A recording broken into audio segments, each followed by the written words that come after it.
Joining us on day 3 of the 13th World Wushu Championships here in Jakarta. Day 2 delivered as many thrills and excitement as we'd expect from a World Wushu Championships. The sanda mat had some 40 bouts that took part in the 2 sessions, TKOs, everything you expect from high-level sanda, and some 39 different nations competing as well. On the Taolu mat, there was yet more success for local starlet Linswell as she picked up a double gold, and China started to flex their muscles as we all expected them to do. Let's have a look back at the events of day 2.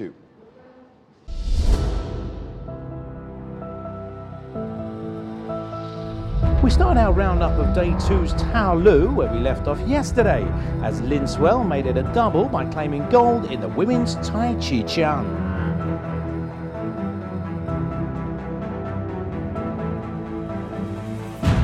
China flexed their muscles on day 2 as they took 4 gold medals of the 8 on offer. Xiao Xiao Lai secured 1 in the women's Changshu.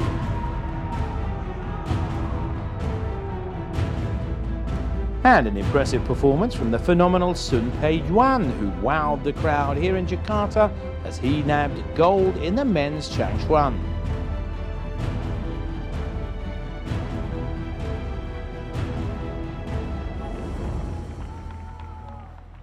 And history was made in more ways than one as we crowned our first ever world champion in the men's Dardao.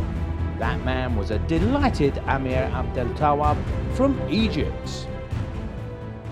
Yeah, I feel good. It's first time to me here in Indonesia. It's first world championship for me. I feel very happy because I'm here with Captain Sharif Mustafa, and it's good. Feels so good. Jeevan and Tony were treated to another day of spectacular action on the sanda platform. Here is just a taster of what they witnessed.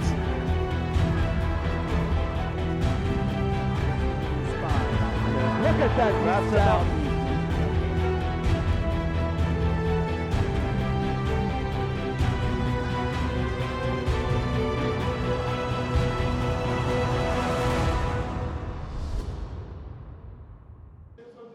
Incredible stuff from day 2, as you can tell, and day 3 is all ready and set to get started at the Istora Senayan. On the sanda mat, we're going to see the quarterfinals in both the women's and men's category. And on the Taolu stage, new styles are being included into the event for the first time, including Bagua Zhang, so look out for that. All this to come on day 3 at the 13th World Wushu Championships. And that is exactly where you are right now. Amazing action that we've seen in the first 2 days. And we are back at the Istora Senayan in the Gelora Bung Karno Sports Complex here in the heart of the historical city of Jakarta for Session 4, and it is day 3. My name is Jeevan Salvanathan, and again, joining me in the commentary box is Wushu master, teacher, and judge, and my friend Tony Sims. Tony, what's day 3 going to be like? Day 3, Jeevans, will be even more exciting than our first couple of days. We will see the level of fighting, because these fighters have fought through a couple of rounds, rise considerably. We've seen some of your favorites, and we'll see them back in action. Well, we can see there the order of the morning session, quarterfinals for the women's sanda 48 and 45 kilograms, and then men's sanda round of 16 to take us into the quarterfinals. And these are the fighters. We've already seen a few of them in action. Now, from the women's draw especially, because we have only checked in with them once before, what have you seen so far from them that looks like what they're going to need to go through to the quarters, to the semis now? Because if this is when you're fighting for the quarterfinal semis, there's that much more pressure on you, right? Exactly. We've seen a lot of speed, so they know that if they're coming up against the likes of Vietnam, they're coming up against the likes of the Philippines, they're coming up against the likes of China, but also these strong countries, Iran, Turkey. We've seen very strong fighters. Yeah. So if you're fighting to get a place, you're going to have to show some great technique. Now, you just saw the other names that will be taking part today. That was the men's kilogram classes, and we're just ready to get underway. All the judges, as you can see in the white shirts, lined up and ready to go. For the Sanda Lei Tai platform, there'll be 5 judges. And one of the innovations, of course, as we have been saying throughout this 13th World Wushu Championships, is individual scores. Now, when you first told me about that,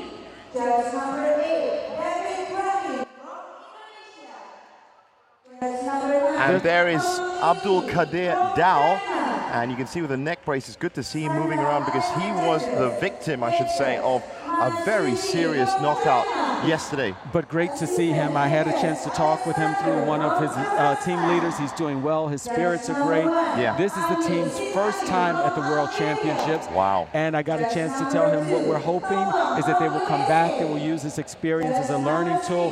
But what's so great is that after that tough knockout yesterday, he is back healthy and in the stands watching his teammates. Yeah, it's good to see him moving around. I think one of the things you've pointed out has been that Wushu, of course, in the martial arts world, the big news that has come out is that UFC champion Ronda Rousey was knocked clean out. But again, I noticed when I watched that, the medical attention wasn't there because it's not meant to take care of you, it's meant to create damage. Whereas here, as we saw with Abdul Kadir Dow, immediate medical attention, stretchered off, and he was constantly viewed and reviewed throughout the night. It is, as you said, great to see him. That's the Italian team. That's right. I just ran into Hello them outside. to the Italian Hello, team. Italian. Ciao to the Italian team. Talking of the cosmopolitan nature of the 13th World Wushu Championships, again, I'll just tell you, 39 countries were in action yesterday. Probably won't see that many this time because, of course, that was the elimination round. That was the first fight that's going to be happening today. Puja Tomar, Indian fighter, taking on the Vietnamese Nguyen Thi Huang. And there she is fighting in the black. We've seen a very strong performance from all the Vietnamese fighters so far. Vietnamese fighters and Indonesian fighters as well, so this should be an action-packed match for us. 48 kilograms, we should expect some speed from these fighters.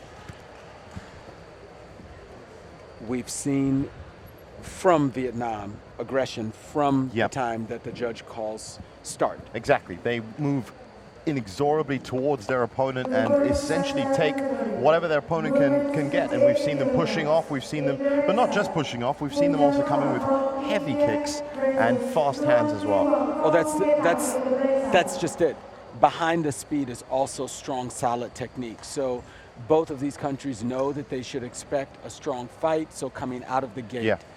Now, as you were saying, techniques is what, it doesn't impress the judges, it's the only thing the judges actually notice. They're looking for the clarity of the technique. They're looking to see if the technique was, if the technique displaced their opponent, if the technique had power behind it. They're looking to see if there was a response, whether someone was able to block or counteract the technique. That's the only way it'll be scored, if it meets the criteria. Yeah. Now, in terms of points, if you just want to go through the point system, I know it's 2 points for a kick and to the torso as well. It's one point to the head. But still, I mean, that's where the judge's eye comes in. It's the takedowns and it's the shui off the lei tai that can get a little bit complicated. And that's why there are 5 judges around that platform as we get underway. Immediate clinch. So here you see as some of the other fighters sort of size themselves up for a while. Here what you see are fighters who are in the clinch right away, but both at the same time not going to give too much up. There's a kick to the face that we just saw, so that should score some points for Vietnam there. Early points. Now we have seen the intensity of the fights, and we watched some 40-odd bouts yesterday on day 2. Intensify as we go through. Remember, it's pretty early in the morning here in Jakarta, and these are the first fights onto the lei tai, the first fights on the lei tai, and they're usually a little bit nervy, we should say. Well, especially for those fighters where it's their first fight coming up. Exactly. It's their first fight coming and up. also being a quarterfinal, I mean, there's a lot riding on the line here. People have made it. They've made it through a couple of rounds, and they can taste the medal rounds. That's right. So. Now, talking about those individual points, I said it's a radical new system that's been introduced, and every single judge, as they score the fight as it goes through, those points, well, they're not universally seen, they're definitely seen by us and all the people gathered here in the stadium. And I can tell you now that Luan from Vietnam in the black is moving ahead with points, but still quite low scoring. It's a testament to both the fact that we see a lot of clinching there, but also that there's a healthy respect for each of them to stay out of fighting distance. When they get into fighting distance, to have something that'll score. So we saw a side kick from Vietnam that worked, and a takedown from Vietnam here quickly. We're into 1 minute of the fight, and like you said, it's a fairly low-scoring round so far. Well, there were a couple of extra points now that are beginning to scroll in for Vietnam, as expected. A good, organized, cool, and that was purely from kick power. Well, that was pretty thumping. We see Vietnam right off the bat able to slide in with thigh kicks, with push kicks, just from strong stances. This speed helps her, and it's what we see the point differential. It seems that they can move ahead and also deal with whatever their opponent can give, but on top of that, should they find themselves under attack, and it has to be said that Puja Thoma is doing quite well here to move through it. Oh, sure. It's not as if Vietnam is overwhelming her opponent. It's just that she's able to score points. You notice Indonesia stays outside because every time she's gone in, there's a kick, and that's 2 points every time.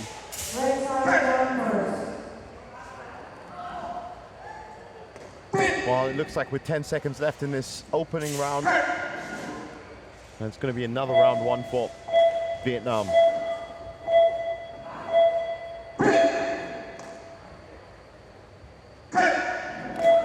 You can hear the kick up here, right? Absolutely thumping kick. So, pretty unanimous decision from the judges in the opening round. 10-2, 8-3, 12-3, 11-5, 10-2, and it's declared black. And that was an interesting reversal there from India. The quality of Indian fighting's actually impressed me a great deal in the opening 2 days. Haven't been that successful, but they have definitely looked, what I like to say is they have a lot of spirit. They've been coming in and even though they've been underneath in terms of technique and skills, they've been trying whatever they can. And you see this incremental increase in the fighting. I remember years and years ago where you see the level wasn't as high as we've seen with the fighters from India now. So they've had this experience on the late tide, but they've been coming to championships for a while. And you see it because she's there with a strong fighter in Vietnam, historically a strong country in terms of sanda. Yeah, that's right. Vietnam finished up fourth, the 2013 World Wushu Championships every 2 years. That was the last edition in KL, Malaysia, with 3 gold medals, 6 silvers, and 3 bronze. Decent haul. So here, India is still trying to figure out, how do I get in on this fighter who has a little bit of height, but using their legs effectively from Vietnam to keep her out of punching range. Well, that's that fighting distance that you were talking about yesterday. Every time they are into the clinch, Vietnam has been able to get the upper hand with takedown. So she's had trouble once in the clinch as well. But there's a little bit of aggression there from Puja Thoma from India. To your point, it is that aggression, that perseverance. She is not holding back. She knows she's with a strong fighter, but she's willing to go in there and really mix it up. Yeah, see what she can get. Well, just one solitary point awarded to each fighter already from Judge 1. There's a thigh kick she might have gotten. She did. Yeah, she did. Good score. So she's on the board. She's on the board, and she is technically in the lead, currently in the lead, but very slender. There's a roundhouse kick to the face. Not all judges saw it, and that's where we see some of the discrepancy between the judges. You have to call only the points you see, and if your angle doesn't allow you to see the point, you don't score it. So that's what we're seeing here. Look at that strong kick from India, followed up with the roundhouse kick. So she just earned some points, and if she keeps this up, she could really make the difference and save the round for herself. You see that. You see a little bit more confidence in her technique right now. Yeah, being admonished, and she's able to catch the kick and take her down. Great takedown, caught the leg. Good for India. Oh, this is some good points being accrued, and now you can certainly say that she's got a good shot at this round. 40 seconds left, she's got to keep up this. Well, you know, Jeeves, we've seen a lot change in Sanda in those 35 seconds, so she's got to both hold on to it and make sure that she doesn't get, this should be no point. Should be no point with both. That's that holding on. Going down. And in case you are wondering as to how the judges wouldn't be able to see these, well, as the fighters move around, the referee moves around them, there's, of course, a blocking of view for some. So what one judge might see, another judge might not. We're at 20 seconds, like you pointed out, and India might be able to hold out on this. They might just be able to now with 15 seconds locking down. But look at that sudden accrual points from Vietnam. That was a kick. She got a kick in. We're down to 10 seconds, and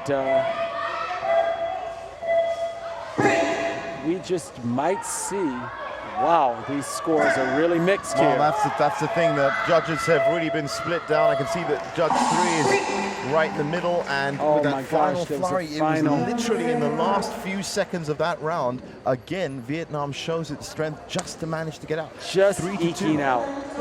Yep, 5-6, 8-3, 6-4, 2-4. You can see from the coaches' faces, they're not quite sure because they were pretty sure their fighter had that round. You can see the kind of look of disbelief on India's face. It is, and it was the quarterfinal as well, and they're looking over.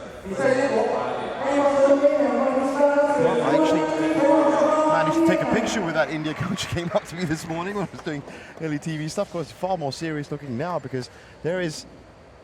Oh, do they have a point of contention though, really? Did it look like it was? So this is the issue. When you don't make a clear enough discrepancy between your points and the other opponent's points, you run the risk of being so close and she's edged out by a matter of 2 points. That was 2 punches or 1 kick. She clearly had the momentum going in, and what you saw from very experienced Vietnam, fighting until the last seconds, not holding out. That last second, you saw her score some points. Yeah, the amount of points that came in. Now, this is our second bout for the morning. Janita Malau from Indonesia. So, a bit of hometown support, hopefully. And Mayada El-Zawawi from Egypt. Mayada in the black, Janita in the red. This should be a good fight. Egypt has made a name for itself here in Sanda. The last few World Championships, and you can be sure that Indonesia has prepared with this tournament being in the wonderful city of Jakarta. Well, they picked up a couple of silvers at the last edition, and 4 bronzes as well. As you were saying, with these advancing countries, that must mean the world to them to take a silver medal home from the WWC. Here you see this standoff with fighters, and wow, look at that. That was absolutely crunching. And the interesting thing is that Egypt had actually gone down on the platform. Had Indonesia not gone off the platform, Egypt would have lost the points. And by not doing so, Egypt has taken a good lead, a solid lead. Mayada should be able to build on this. But can Indonesia's Janita Malau make a stance? Still a minute to go. As you said yesterday, a long time in Sanda. She just got it back. She just got back the off round. So now we're even with that. They're taped on, but it's so sweaty in the glove. You know, the perspiration, and we saw fighters holding on for dear life. So they're tied on tight, and then they're taped on to protect the fighters so that the laces don't rub against your face. So the tape is there. Right. You know, I've always wondered about that. You always see it, the extra taping that's going on, and that makes absolutely perfect sense. Yeah. It keeps that knot sturdy, but it also keeps the opponent from getting it rubbed inside the face. But it still's not enough. These folks are holding on for dear life rather than go off the platform. Right now, the points a little bit more balanced up. It's just judge number 3 that seems to be. Look at the big takedown. Big takedown from a shorter fighter. You can see she's willing to go in and mix it up. Indonesia means to make a mark here in the tournament. Don't forget, quarterfinal bout. This is for a place in the semis. Takedown from Indonesia. Well, that was well needed because it has put her firmly in the lead now. What we've seen is that Egypt will use that distance of her leg to get some kicks. She just scored roundhouse kick there. But Indonesia's trying to close this distance. She is the aggressor in the fight. And Mayada is backing away and circling. You see her country trying to get her to push ahead. Well, I'm sure the ref's going to ask him to pull together here. One of the rules of Sanda, you cannot stand off. As the beeper goes, this could be the move. With 7 seconds left. She is just barely there. This is where Vietnam made that mark in terms of fighting to the last second. Both ladies showing that they're willing to do the same thing. And she may have just, did she make it? It looks like she didn't make it. No, she didn't. That's going to go to Mayada, but very close. Very close indeed. It was really just one judge that Two judges scored it equal. Look at that. Yeah. 6-5, 6-7, 5-9, 8-8, and 5-5. That's a tight finish. And all we did say as we moved into the quarterfinal and semifinals that these fights would get tighter, and you can really see the thought that's gone into this. And more importantly, I think you're right. I think with these ones, I think you're right. I know you're right. When it comes to the quarterfinal stage, you've been warmed up. You've been into the arena a couple of times. You've been back to the hotel a couple of times. And more of your process of thinking as you move through a tournament. So many athletes and so many disciplines say it really is about mentally preparing yourself for the week as well as for each day. They have trained and trained and trained and even had fights. But now, once they've gotten their legs under them on the lei tai, in this environment, under the lights, with the nerves of actual competition on the line and continuing the tournament, having the fights has sort of gotten them in a little bit of a groove. Well, round two, and Janita is going to be looking to, well, I was about to say connect more cleanly, but she has been connecting. It was too close in that first round. That was a tight round. That was a tight round. Here you see her as the aggressor. She even willing to fight in the clinch. She's the one moving forward. She has to make it happen, and she knows it. Her coaches have told her, you have to create this. And there again, Egypt using the distance of that leg to get an easy kick. And she reversed. She was trying to push off, didn't make it, but she reversed and took Egypt down. And that was a key move for her. Mayada was pulling away a little. I wonder if this is going to upset the Egyptian a little bit and give yet more chances for Janita to pile in. I would say on the edge of their seats, but as you can see, they're not on the edge of their seats. They're standing. And that's another double fall. This coach knows that this fighter from Egypt has to hold on to this lead. Yep. They are almost still neck and neck again here with 1 minute 8 seconds to go in the fight. And that is plenty of time for Janita Malau to start piling in. There's a good kick. In the clinch, so she didn't score, but it shows that she is putting everything, she is leaving everything out there on the lei tai. And again, proving that it's not a matter of height. Of course, the weight has equated. We just had a caution sort of apparatus, head wrap there for her. And although the judge adjusted it for her, he called her for a penalty. Well, that was a big kick, but look at that low center of gravity from Janita Malau. She was just tugging away and pulling. Did you see how tightly Egypt held on to that one glove, right?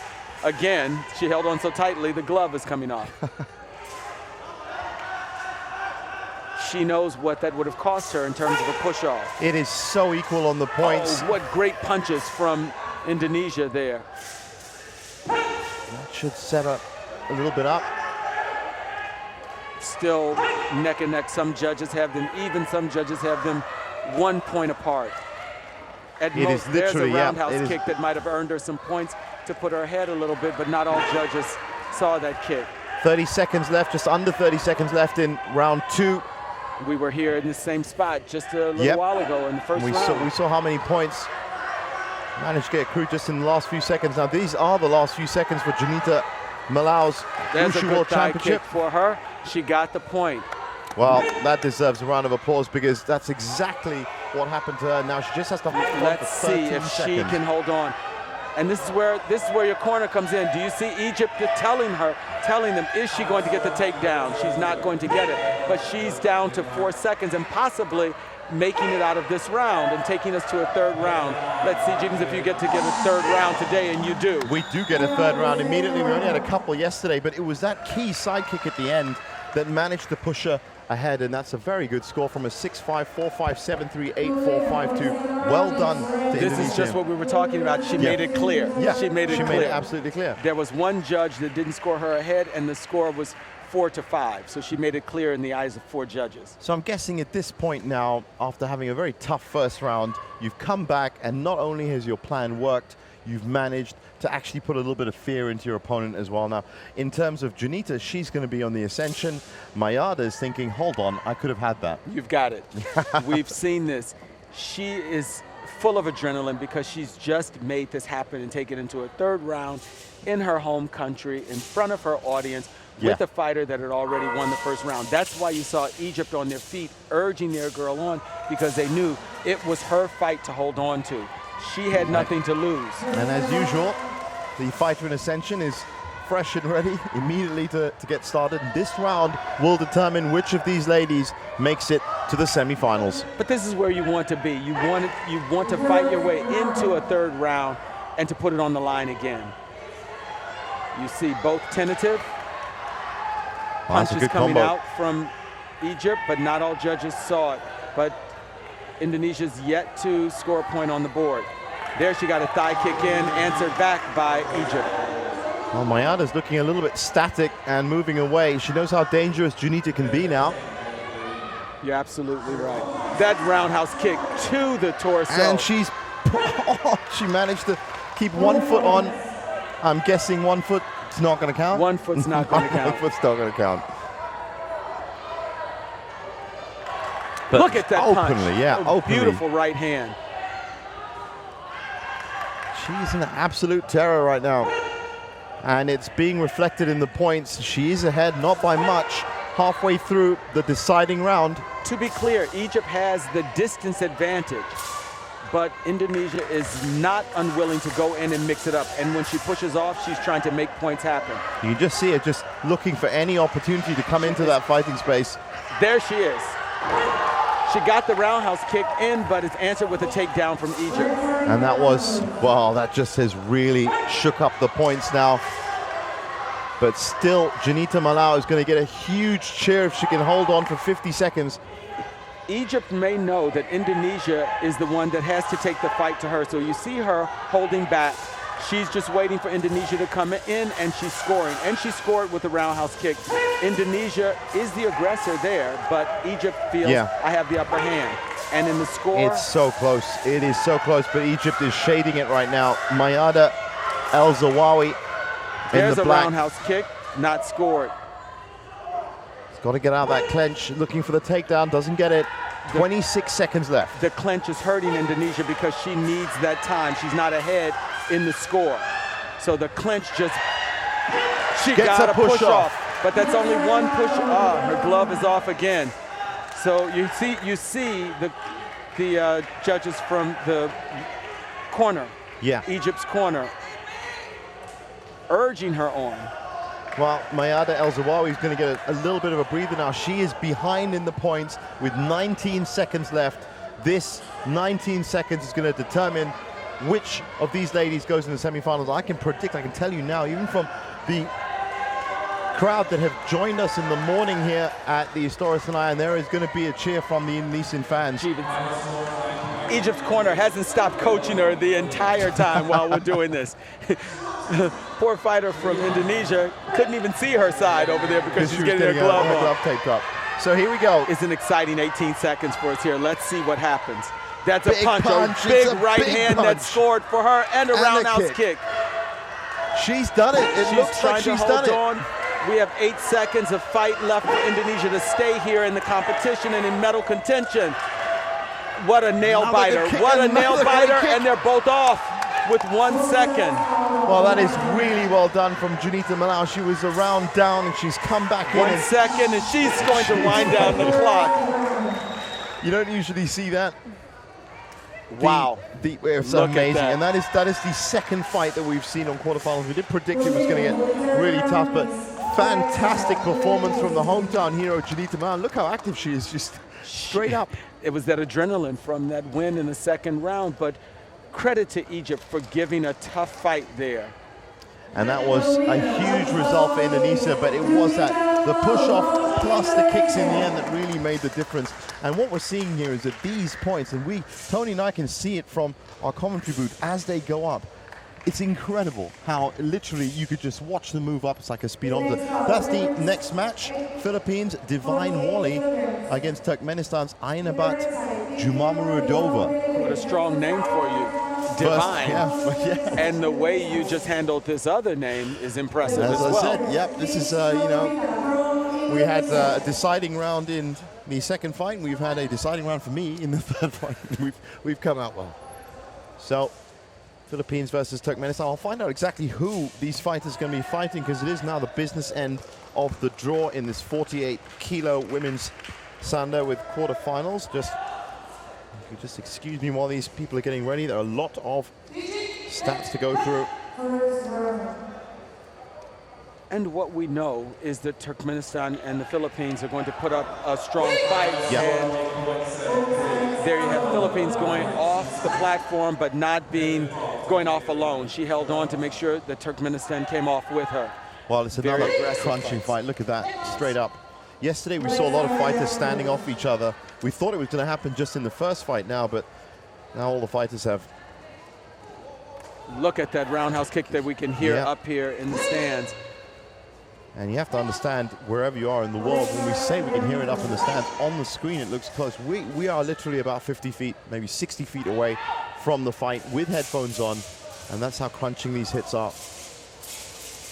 Look at the Turkmenistan just wailing there, even in the clinch. These women intend to mix it up quite a bit here in the fight. You don't see a lot of standing back for them. Well, it has gone totally the way of Divine from the Philippines right now. All the judges have scored her as being up. And there's another takedown for Divine. Philippines is inched the way up on points, and we're only into the first 55 seconds of the Good combination, first round. to reach those points.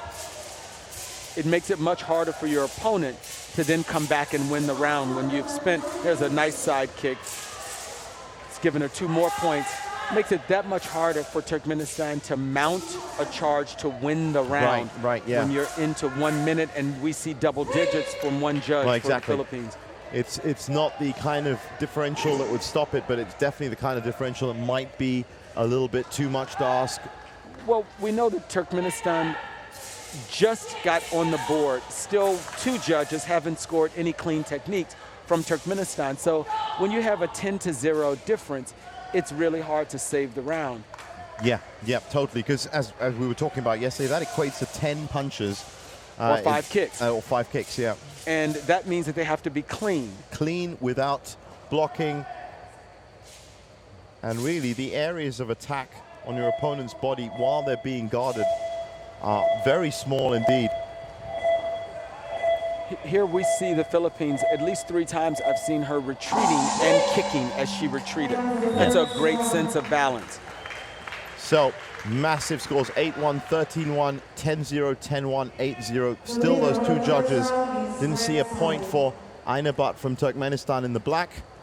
And this is a classic example of what Divine was doing. That was that clean takedown, found the weight spot and just pushed forward. It's like we have a little blood under the nose. Possible cut. Or a cut. Well, it's not. But she's pretty calm. Yeah, it looks pretty calm. Looking focused. Yeah, for our viewers, this is what you talked about, when the focus when you see someone in the corner versus the sort of the wild eyes that don't right. know, the empty eyes that are not sure, what do I do here at this point? She knows that and you see the calmness in her coaches. She just needs to continue the path that she's created. She didn't overwhelm her opponent, but she scored points that were 10-0. Yeah, it was a good pool of points, and when it comes down to it, that's what you need, that progression of points. So you see Turkmenistan coming out big takedown right away. again. Turkmenistan came out with a thigh kick and a punch. Not every judge saw it, but Turkmenistan knows that she needs to accrue some points here. Definitely needs to start pulling him in. Great push kick from Divine, and very fluid with these takedowns. So before she knows it, Aynabat, who wanted a different second round, is already a couple of kicks back. And we're only 40 seconds into the fight. Oh, that's going to be a costly takedown as well, because now we can see clearly exactly how Divine is pulling these points together, and this is what you need to do as you get to the business end of this tournament. She's fought a very strategic fight. You haven't seen her go for any knockout punches. You haven't seen her go for wild kicks that were risky. Push kick, side kick there, roundhouse kick, basics. But and has hit double digits again.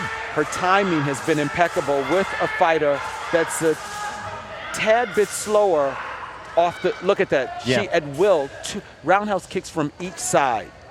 That's 4 points in the span of a half second. And that's 12, 12, 14, 12, and 9 from the 5 judges so far. Still a minute to go.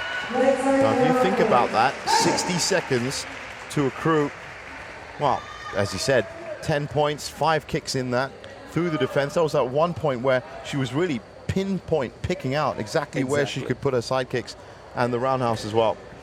So that our viewers understand the difference, we had a fight that was stopped by the head judge when the point differential was so great. That's right. But in this case, they probably won't stop the fight because it doesn't look as if Turkmenistan is in danger of being injured, and she really is fighting. It's just the accrual of the Philippines that has her almost to 20 points on 3 judges' scorecards. It is precision. That's exactly the difference. But you're right, as long as there's some fight in there, I think the differential that caused that specific fight yesterday was about 14-1. We've got 17, 15-1, 15-3, 17-3 here. So it's the same point difference, but it's the speed of putting these points together that's really made the difference.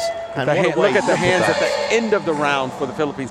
That means that she has another gear left in her. And that is what she's going to need for the semifinals, which she's just made. 18-3, 19-5, 22, 16-4, and 12-1. You don't want to move into the semifinals with any other kind of score, really. That's the first 20-point round that we've seen, and it's still just the 4th fight. I was going to say 3rd, but we did have a default in the scheduled 3rd, and that was Mambatova Albina from Kyrgyzstan. Didn't make the weight. Jeevan, I would have to say that Divine maybe lives up to her name. It was a divine performance. It was a divine performance. Yes. You know, I can't believe I didn't even see that. Thank you, Tony. You're right. It's always a shame when we have fighters that don't make weight and lose that shot in the competition to come so far and not make weight. But it should be known to all of our viewing audience that fighters are weighed every day. So every day they have to make weight. And here, although we're in our 3rd day of the competition, there's a fighter that didn't make weight for their fight. But who do we have coming up here? We have China and... Up next we have, Chinese fighter Zhang Luan. And she's taking on Siriluk Koecha from Thailand. And if I'm right, in the women's, I think this might be the first we might Thai fighter. see. I don't think we've seen another Thailand fighter. I actually don't. I don't think so. I'm just going to have a look now. It'd be very strange if in those 39. I know that they're represented in Taolu. I just don't recall that we've seen them. This is actually our first Thai fighter. So even in day 3, we're seeing new countries here. That's country number 40. What a credit to the World Championships and the diversity of Wushu represented across the world. It's a little known fact. There are only some 240 countries in the world, and 40 of them are here. That's amazing. You are the consummate statistician. I am. Good thigh kick here. Clinical point earnings. Now, not only have we got a new nation here, well, China fighting in the black, and that was a textbook takedown, but I'm assuming a lot of Muay Thai is going to be coming out of our Thai fighter. Possibly, but she's fighting a fighter that she knows is good off the ground, has good legs, has good hands, and takedowns. So you see that distance. China just slid in, sliding side kick. Thailand's kicks aren't bad, but China is a shade faster there in terms of pushing off. Yeah. Well, Zhang Luan was in the round of 16 the fighter that had that beautiful roundhouse kick against Lai Yan-Ru from Taipei. That's what gave her the 2-0 win. So she's got some complex techniques as well. Right now, it's really just standing off. Incredible speed. Watch her. Look at that spinning back fist. And Thailand's answering with great responsiveness, but China is just fast. Yeah. And the judges have reflected this. Each of the, look at that. Beautiful side kick. And every side kick is displacing Thailand. Yeah. It's not just a glancing side kick. She's scoring each time. Well, Zhang Luan was also the fighter in that Chinese Taipei fight that did exactly that. She was essentially fighting off 1 foot for most of it. And every time she scores one of those kicks, that's 2 points, which is why we see her at 14, 13, and 10 in some of the judges' eyes. Well, up to 16 now for one of them. But of course, by doing that, by fighting off one foot, you've essentially got 3 fighting weapons with the 2 fists and the big kick. She's sliding in from her back leg to kick. Yeah. She's not skipping to get in. She's sliding in from the back kick, which makes that front leg just as fast and light as a punch, as a jab. Now, that was a massive round for her. She didn't quite hit 20, but she hit 18. And still, as you said, even with such a great performance, Chinese coaches are looking and just asking her to add some extra stuff to it. I think Talking to her about that step in and spinning back fist. This is, again, some practice. Definitely just aiming for the next round, always.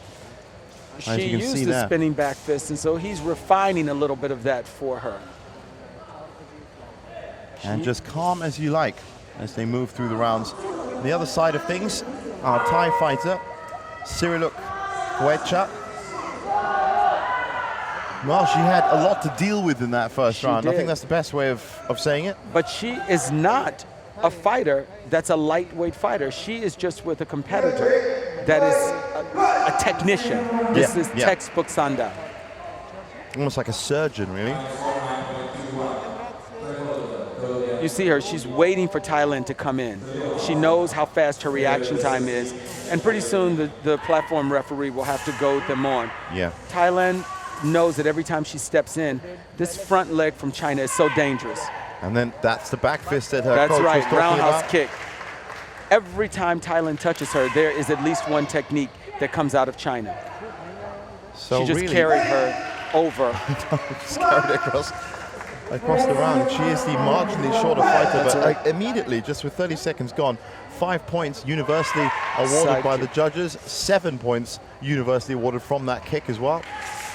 At least 90% of her side kicks have been unanswered and clean side kicks inside. I'm sure that's got to be one of the stats, attempted, completed, that they look at afterwards from the video. It's probably a bit too hard to count them all here. But she's already about to hit double digits with a minute. This is... So here's where Thailand really has to make the fight happen for her. China's not going to give up any ground. The problem is when she goes in, China just threw her over her back standing. And you see the thumbs up from her. Now that was just absolutely incredible technique. I mean, the upper body strength you got to have to do that. Side kick just displaced Thailand. Her points are literally going through the roof at the moment. It's 13-1, 10-4, 11-4, 11-2, 11-5 in favor of China in the black. And Siriluk for Thailand has, well, I think it's beyond a reach now. This healthy respect that Thailand has for the fighter that they are fighting, which is completely earned. But also in this match, she's not able to make as much happen because every time she tries to get in, China has an answer for her. Right, yeah. Just standing leg gets pushed down. Stepped in and pushed her on the standing leg, and she's about to take her down again. And that is an incredible round from Zhang Luan. 5 seconds left, 17, 15, 17, 17, and 13 is how the judges have looked at it.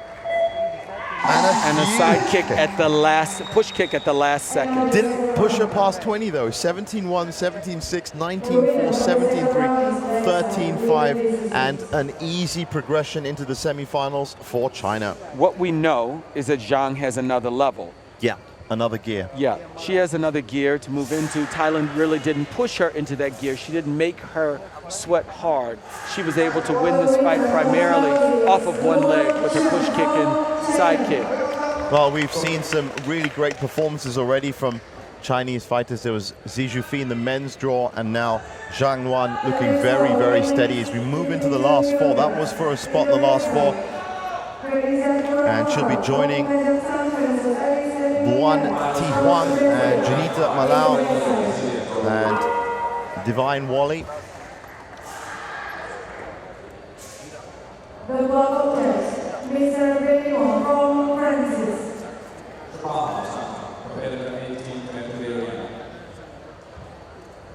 And those are the names you'll be seeing in the next part of the draw.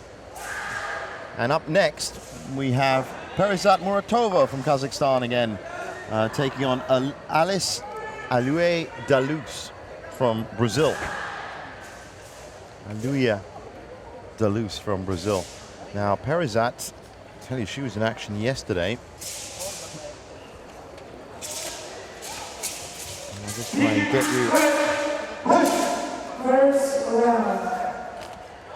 Perizat Muratova beat Laura Zappala from Italy. It was in session 2 in the morning. We have a lot of action coming out of our black fighter over here from Brazil. That's She Alice just Deleuze. did a roundhouse kick and she ended up going down. So it's not what you want to happen, to try and score 2 points and then lose your balance and give those points away. Well, Perizat, I remember, against Laura Zappala did show a lot of upper body strength, and she was throwing Laura everywhere. She's not getting the chance to come in here. Sure. Brazil has a little bit of a reach advantage on her and is trying to fight both top and below with legs, hands and legs. Good roundhouse kick in there and put Brazil into double digits already. And that is very quick to get to that double-digit mark, and you can really see that the cream of the crop in terms of contenders and not just getting techniques. And that's Perizat trying to get the push off, possibly give her another angle into this round, which she is losing, and she is losing quite heavily at the moment. She's come up against a serious contender here. Fast hands from Alice. Brazil is punching and kicking at will. Look at this right jab, and it's not a lot of speed, but definitely some power and precision behind the technique. Side kick. She's timing her opponent, primarily because Kazakhstan is not moving in with some of the speed that we've seen some of the other fighters move in, so Brazil is able to catch her with the technique each time. And just fully thrown, just pushed off her weight leg. Kazakhstan tried to set up a kick that was a lot too slow, and Brazil just made her pay for it.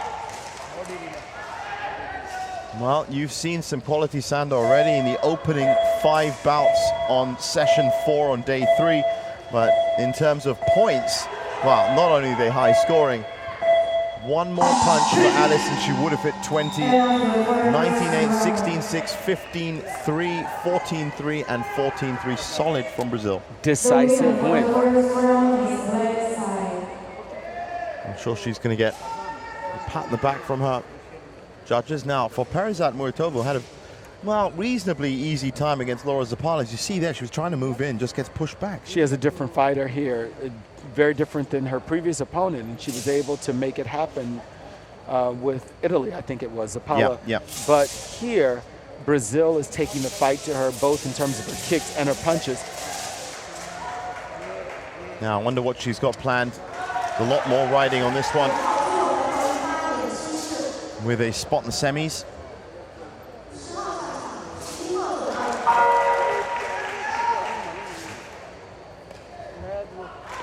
We'll see if that 1 minute allowed her coaches to give her something to turn the fight around, but she's going to have to do something to get inside and score more points on a fighter that has the leg and arm advantage in terms of reach. Meanwhile, Brazil comes out fighting. The tenacity of Alice Deleuze is quite impressive. She has thrown twice as many techniques as her opponent has thrown, and she has a heavy right hand. Kazakhstan is able to take a punch because we've seen Brazil give some strong punches to the face. It's just giving as good as she's getting is the problem at the moment, because she's only been scored with 1 point by the judges. And we're into 30 seconds in the We're round. into 30 seconds, exactly.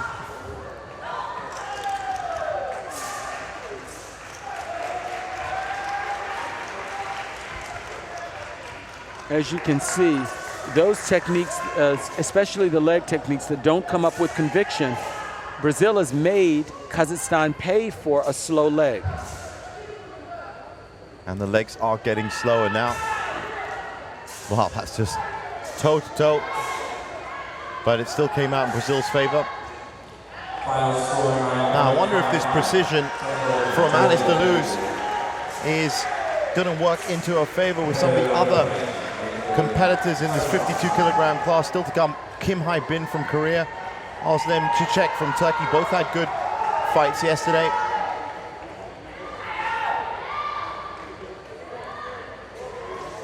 "30 seconds left on the clock." Beautiful hands. She knocked her down with just her punches. 1, 2, 3 punches.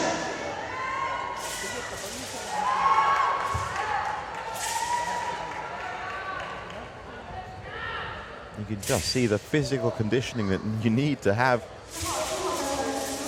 Brazil's a strong woman. What she has to hope is that while she has strong technique, strong hands, she's not fighting a fighter that's forcing her to be faster. If she runs up against a fighter that's even faster with equally strong technique, it's going to give her a struggle. But against someone that doesn't have the fluency of punches, she didn't have any trouble with Kazakhstan. And look at that, there's that knockdown. From punches. Just from punches, and it's a combination of 2s and 3s. And as you can see there, Perzat Muratova is now just getting on. Her World Wushu Championship is over at the quarterfinal stage, so it's still not in any way a bad performance by her.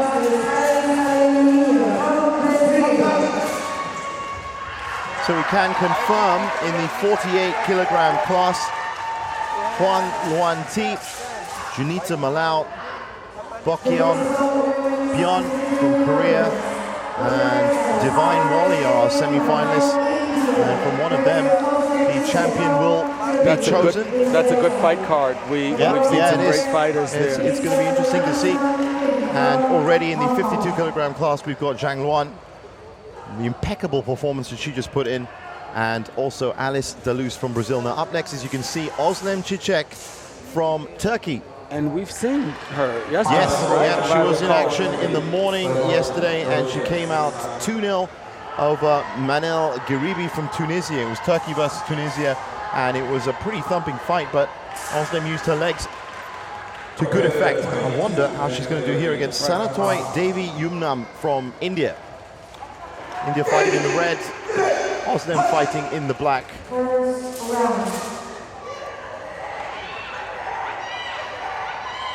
Well, if I recall yesterday, she didn't overwhelm. Turkey didn't overwhelm her opponent, but she had enough. India just scored with that side kick.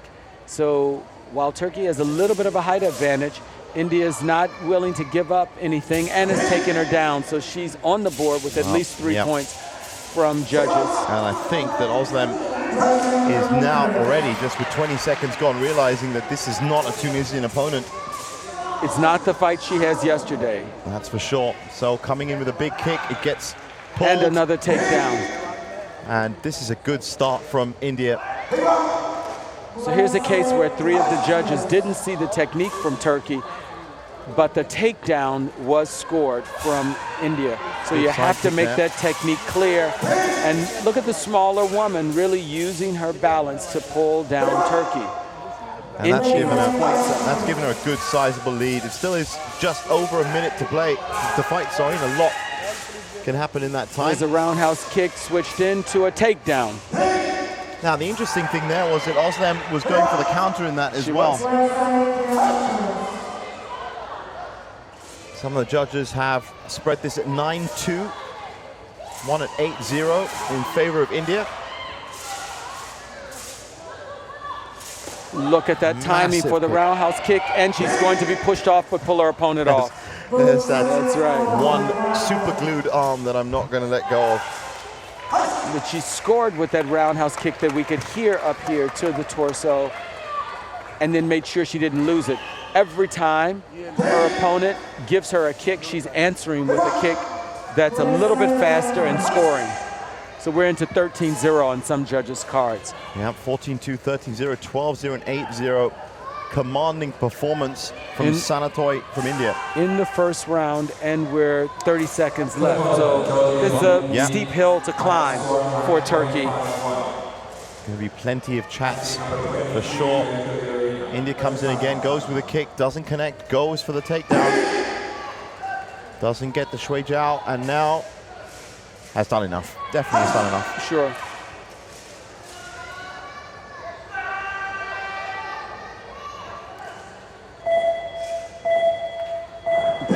takedown. Beautiful takedown by Fantastic. India.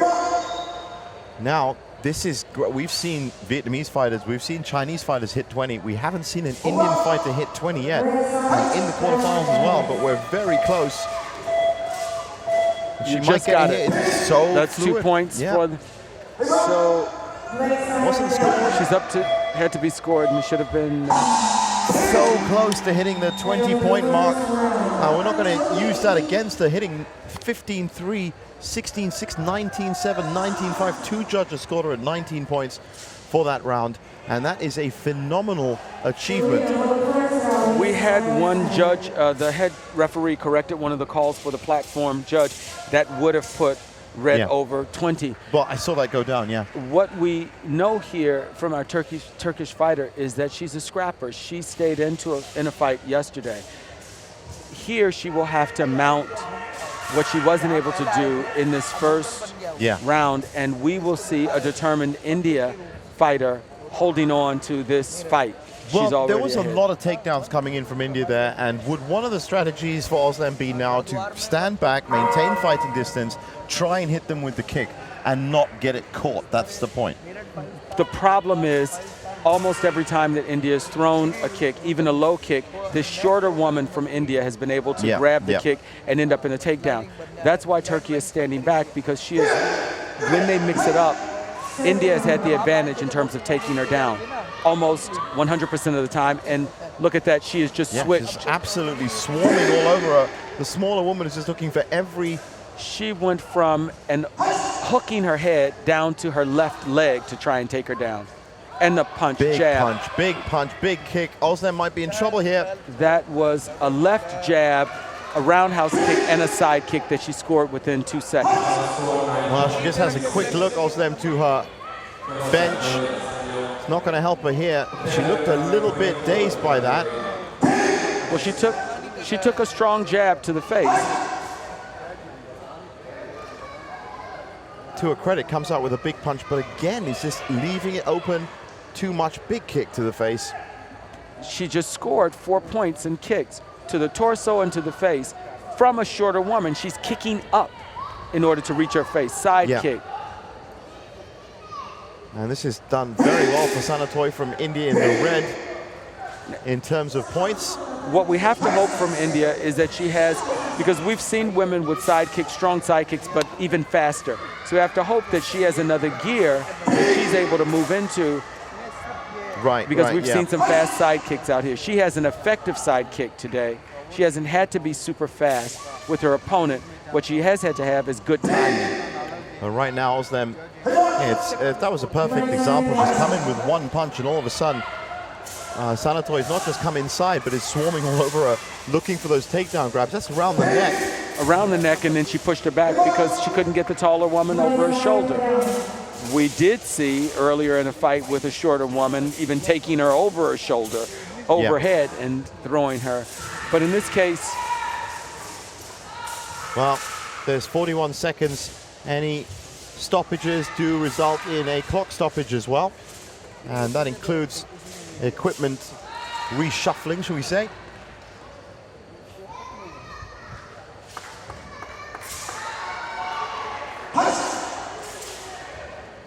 A takedown within the first immediate seconds of restarting the round. 2 seconds, and she's in double figures again with all the judges. And it's so great to see that these quarterfinalists are coming out and really putting their techniques and scoring to good use.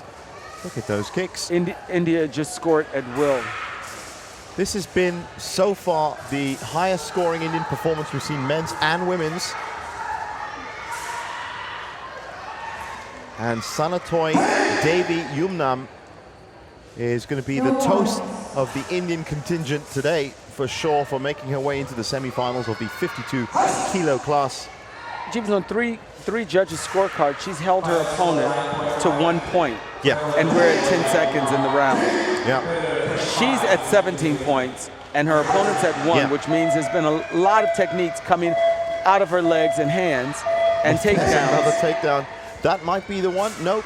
She's going to score 20. She broke 20. 21, in fact. And she just broke again. in the last second, a roundhouse kick that's going to give her 2 points. So on 4 judges' cards, she's at 20. 18-3, 21-1, 21-1, 21, 15-3. That is incredible.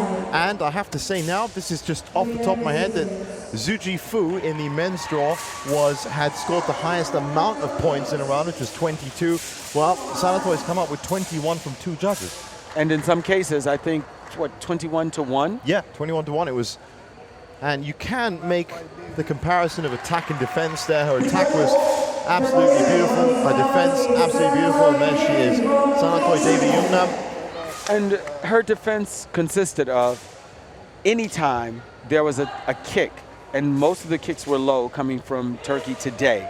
Yeah. We don't know whether some of that's fatigue for her, but anytime a kick was low, she answered with another kick. So solid performance there from Sanatoy Devi-Yumnam. And now the final quarterfinal for the women's 52 kilogram. I'm looking forward to this. It's Kim Hae-bin from Korea in the black.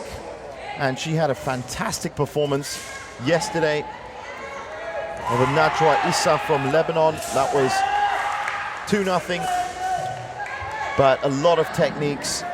And there was a TKO in that as well for Kim Hae-bin. I wonder if she'll get the chance to do it here against Selvia Pratawi from Indonesia. It's another hometown hero in the black. Hometown hero coming out firing. From the break, she came out firing and is on the board in as many as 3 points. And look at that. Massive. Now, this is amazing. We've seen a lot of the Korean fighters start with the kicks. Hae-bin Kim has not had a chance yet. She has an opponent that's pressed her from go. From the get-go, yeah. There's a kick. She finally got it in. Good round, a good side kick. And she has to hope that she can use that to her advantage, because now she's evened up on certain judges, even though there's been a lot more fighting from Indonesia. There haven't been clear techniques. Well, the leg gets caught there. And Kim Hae-bin just staying out of the fighting distance, fighting range, or trying to.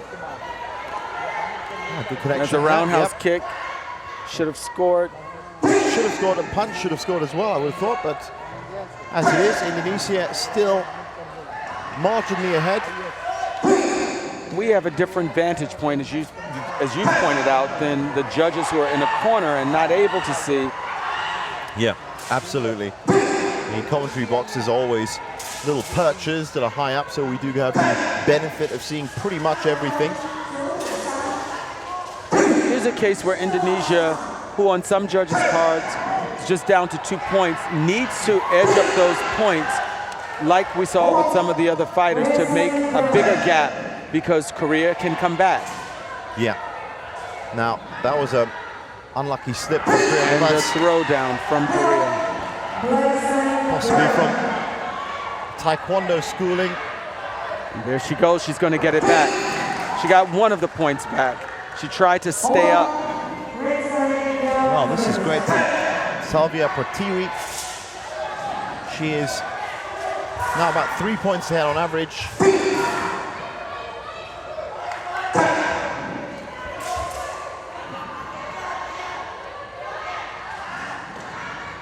Going for the legs, looking for the takedown. That big punch missed from Indonesia, and Korea tried to step in but couldn't do anything with it. Indonesia's lowering her center of gravity, so she's not being thrown easily. And again, in these last 15 seconds, what a good jab, a nice right straight jab. And that has led to Indonesia. Wow, that was great. Right, there's a roundhouse kick. It's that easy to score 4 points from Korea. Well, if only Kim Hae-bin could have done that a few seconds earlier. She just got two more, and it has tied her up with 3 seconds. This is going to be very close with the judges, but what a second round we've got after this. Look at that. Look at that. 2, 3. She did it. I think she's done it, yeah. Look at that. She's come back in it. She wins it 3-2, 10-8, 8-5, 10-9, 9-7, 12-9. That was all in the last 5 seconds. And that's what I was saying about was really teeing up this second round, because it looked like Kim Hai-bin realized that she's had enough of this halfway through that round, and just in the last 5-10 seconds started pulling it together and managed to scrape out the 3-2 advantage over the judges, and that's first round down for Kim Hai-bin. Earlier we talked about the importance of making that point spread early that we've seen successful fighters do, because this was the type of fight that she needed to just eke up on points. Right. That point spread stayed too close, and she lost the fight just by one judge. Lost the round, I'm sorry. So it was a great performance from Selvia Pratiwi. Now I wonder what she's got in store, but what a second round. Well, Korea is feeling good in that she was able to come back and win a round that she definitely was behind in most of the round. She's feeling a little bit more confident with her kicks now. We'll see her tee up some more of those kicks early on, and neither opponent in the first 15 seconds actually mounting more than 1 point. Well, that was a big punch, and that's got to be scored. It was her. Still 2-1, 2-0. There's a spinning kick from Korea. So Kim Hai-bin has found her groove. You see her using her legs to her advantage. It's a great turnaround of strategy from what was proving to be a difficult opponent in the first half of round one. Now the Korean in the red is looking. There's her supporters for Selvia Pratiwi. The phones are out. This could be an Indonesian in the semi-final of the 52-kilogram class. If she can overturn this, she's going to have to start kicking in some points soon. She's behind at least 5 points with one judge and not on the board with another judge. So clearly they don't see the level of fighting that she showed in the first round. Well, refuses to get taken down.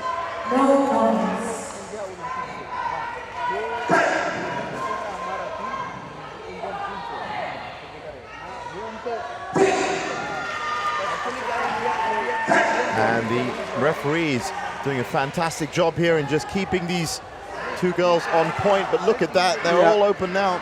Korea has really opened up with the roundhouse kicks to both sides and is scoring her points easily. Now, So just, she's up to if you 10. remember, it's just the opening seconds of the first round, she wasn't allowed to get those kicks out because Selvia Pratiwi was literally swarming her, but now she's found a distance and a range and has put enough distance in daylight. She has the shorter legs, Korea does, and so as soon as Indonesia's stepping in, rather than waiting, we've seen her spin twice to do spinning kicks. So that lets you know that she's feeling pretty comfortable. Well, it was that spinning kick in the previous round that there's a kick to the face. Got her big points. And that was against Najwa Issa. And with 16 seconds left, it has been a really well-constructed fight for Korea. So we saw a Korea that wasn't sure how to get out of this jam and just eked out of the jam the first round. We see her coming back and taking the fight easily this next round. So I wonder if that upward progression of technique will serve her well in the semifinals. She's made the semifinals with a 2-0 win. And that rounds off the semifinalists for the 52 kilograms as well. I tell you, that's Zhang Luan from China.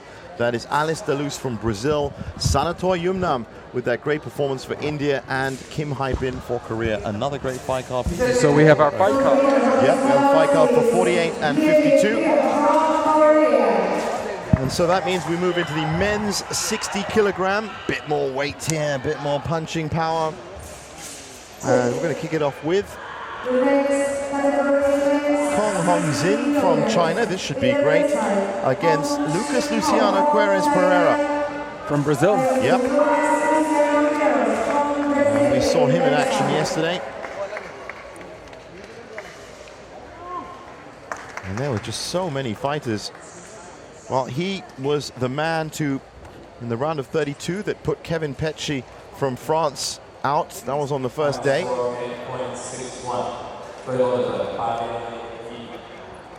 And in fact, I think this is it. This is in fact the 60 kilogram, the second round, the second bout for him. Second round. So after a day's rest, Lucas Luciano, I remember that fight against Kevin Petchy. Kevin really didn't have much of a chance. Now, how's he going to do against a full Chinese fighter, Kong Hongxing? it's fair to say that he would have to take something pretty special to this fighter, and China's not going to give up much ground. And he knows it. Brazil knows it. China fighting in the red, Brazil fighting in the black. This a round of 16 fight. This is the one draw with the 70 kilograms that is still advancing. So already admonished because there was too much passivity. Interesting. Brazil had been given the indication to start, but Brazil trying to mix it up. Well, look at that. You don't see China moving from any of the techniques, although we can hear the thigh kick. So Brazil giving some strong technique out there. I think that's also been another trademark of these Chinese fighters. They'll block your kicks, they'll take your kicks, and then they'll respond as well.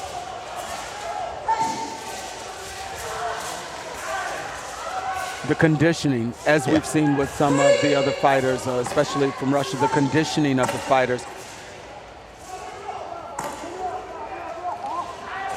It's a good roundhouse kick from Brazil, and not too big of a point spread for them. China just edged up by having that throwdown with 2 extra points. Brazil still showing us that he's willing to step in there and take the fight to China. Yeah, he hasn't been backing away, it's true. And the points are actually not that far apart while China's just raced ahead there, but... Well, we know often that there's another gear, and that's what we see. He lifted him up off of one leg. The taller man, he lifted him up with one leg, twirled him around.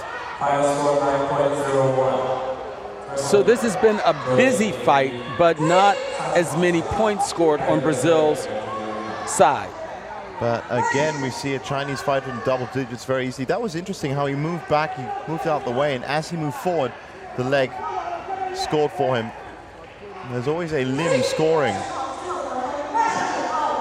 whether going forward or going back. You could hear the thigh kick, inside thigh kick, and the left hand from China. Look at the hands. We see that's a glimpse of the other gear if he gets into a toe-to-toe boxing match. Yeah. His hands are strong and fast. His evasive technique is good too. We just saw him he was weave out of the way, right? On one leg, and that's in the worrying area of the lay tire, the yellow warning line, and he's bouncing around on one leg backwards. It makes you, really, if you think about it, that's that twirl in the air that we saw, and how much strength must you have in your arms to do that? He held him up with one leg above his shoulder and then threw him down. And you see the coach still coaching him. That's also a good shot you saw just there. The Taolu competitions that are also happening. If you're new to the World Wushu Championships or Wushu, then there are 2 areas. There's sanda, which is free fighting Chinese boxing on this side, and then as you saw just a glimpse of just now, the wonderful, beautiful forms of Taolu. And really, you should check them out on World Wushu TV because they are incredible. The artistry, the technique, the precision, the performance. I'm feeling good talking about it because you have to understand everywhere in the world we have it on the other side. We have Daoshu on one carpet and Nandao on the other carpet. 2 different swords. Anyway, but fast hands. Look at China. We may actually see, if one of those kicks connects, we could see a knockout or at least a fight stoppage. Good right hand from Brazil, but China is firing on all guns. He's practicing his punching, and he has a strong left hand. In 15 seconds, he'd scored 5 points. That's basically, as I said, look at that thigh kick. 3 points per second. That's 3 punches per second. That's a kick and a punch per second. to open the second round, which is already one round up. And that's maybe a glimpse of that second gear you were talking That's about. right. He came out a different gear than the first fight, first round. And his hands, he's showing us even more punching power. Brazil can punch, That's but Brazil's coaching staff. Yep. that roundhouse kick, and I think Brazil felt that roundhouse kick. Oh, we can hear. Look at him, he that just throat. upper body strength throwing him down. That's the strong Shui China Jiao wants there. him to do more. That's one of the things. Look at those punches. He's scoring off of all of his punches. Watch the hands of China. Look at that roundhouse kick inside the glove. And evading. I know, he's managed to get out the way. He's like his bobbing and weaving is really incredible. Well, that was actually bending like a reed in the wind. That was full extension That's from a good Lucas. description. It is. It's exactly it. And Lucas is, to all his credit, in this round of 16 fight, is trying his hardest and might look like he's putting a lot of effort in, but again, the clean techniques aren't coming through, whereas China's attempt and completion rate is got to be high. There's the fists again. This Chinese fighter has warmed up and is practicing and fighting. Oh, maybe they're looking at the point discrepancy? Well, it would be harsh on Lucas Luciano if it was. They're checking. Fight will resume. No, Brazil has really taken an active fight to China. As another clinical takedown. And he's enough. It's not going to be enough with 8 seconds left, but good attempt, good idea. I caught the kick, could have gone for the takedown, went for his own kick, and for the first time, Brazil's happy with their fighter. He knows that he's just faced a tough fighter from China and lasted both rounds. That's right. I mean, it's not just a round of 16 performance, it's a good one as well. And that was during that round. We've seen the Chinese coaches being very harsh on their fighters, even if they are scoring double digits. Well, during that round, the Chinese coaches were clapping openly for Kong Hong Zing, another strong contender, and he goes through to the quarterfinals where he's either going to face Giang Trong Bui, Vietnamese fighter, or Chen Hao from Hong Kong. In that instance, China coaches are pushing their fighter to use the fight to practice some other skills in there. Yeah. So really pushing them, use the time to practice some other skills, because what we can be pretty sure of is there's probably another gear left in that fighter. Well, he is going to need it if he's going to come up against either a Hong Kong or Vietnamese fighter in the quarterfinals. This now is Hong Kong and Vietnam. That's right. Oh, this is it. It's the winner of this fight will face Kong Hong Zing. So let's see what they've got. And that will be for a spot the semis. Well, they're both aggressive. We have Vietnam in red and Hong Kong in black. Yeah. We know that we've seen speed from Vietnam. We haven't seen these, if I'm right. I've got to check the day one. This is not the fighter we saw from Hong Kong? This is the continuation of round of 16. So it's the first time we've seen both these fighters, and good stuff so far. Good points for Vietnam, as we expect, just 30 seconds in already, doing the business. And they're fresh. This is the first time that they've gotten up there, but this is a few days into the competition.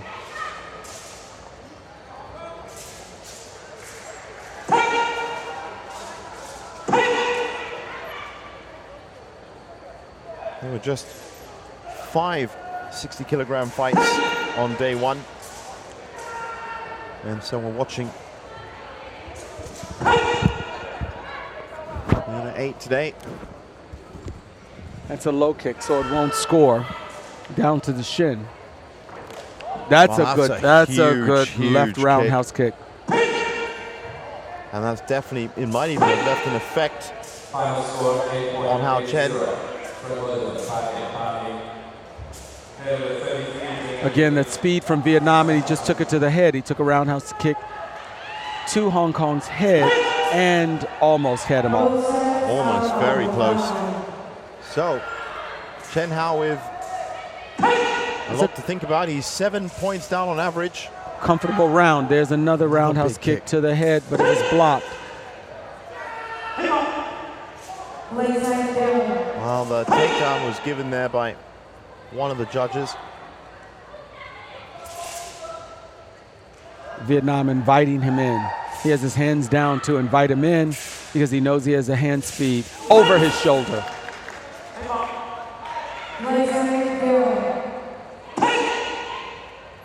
So we've seen some great stuff here from Vietnam so really far. have, yeah. Hong Kong hasn't been able to figure out how to make a mark here with this fighter. As you can see on 3 judges' cards at 0, they haven't seen through 50 seconds of fighting anything that was clear enough. Yeah. So, double digits again for a Vietnamese fighter. A good, solid first round from Bui Giang Trong. And no last respite of points for Chen Hao. So, we have another strong performance from Vietnam, and you can see here, over the head takedown.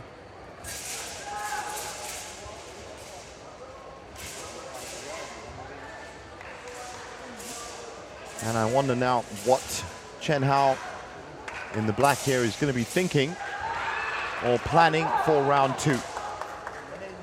This for a spot in the quarterfinals, as we said. Now, we can make a comparison now that we're into day 3. From what you've seen, one of these 2 fighters is going to be fighting Kong Hong Xing from China that we just saw.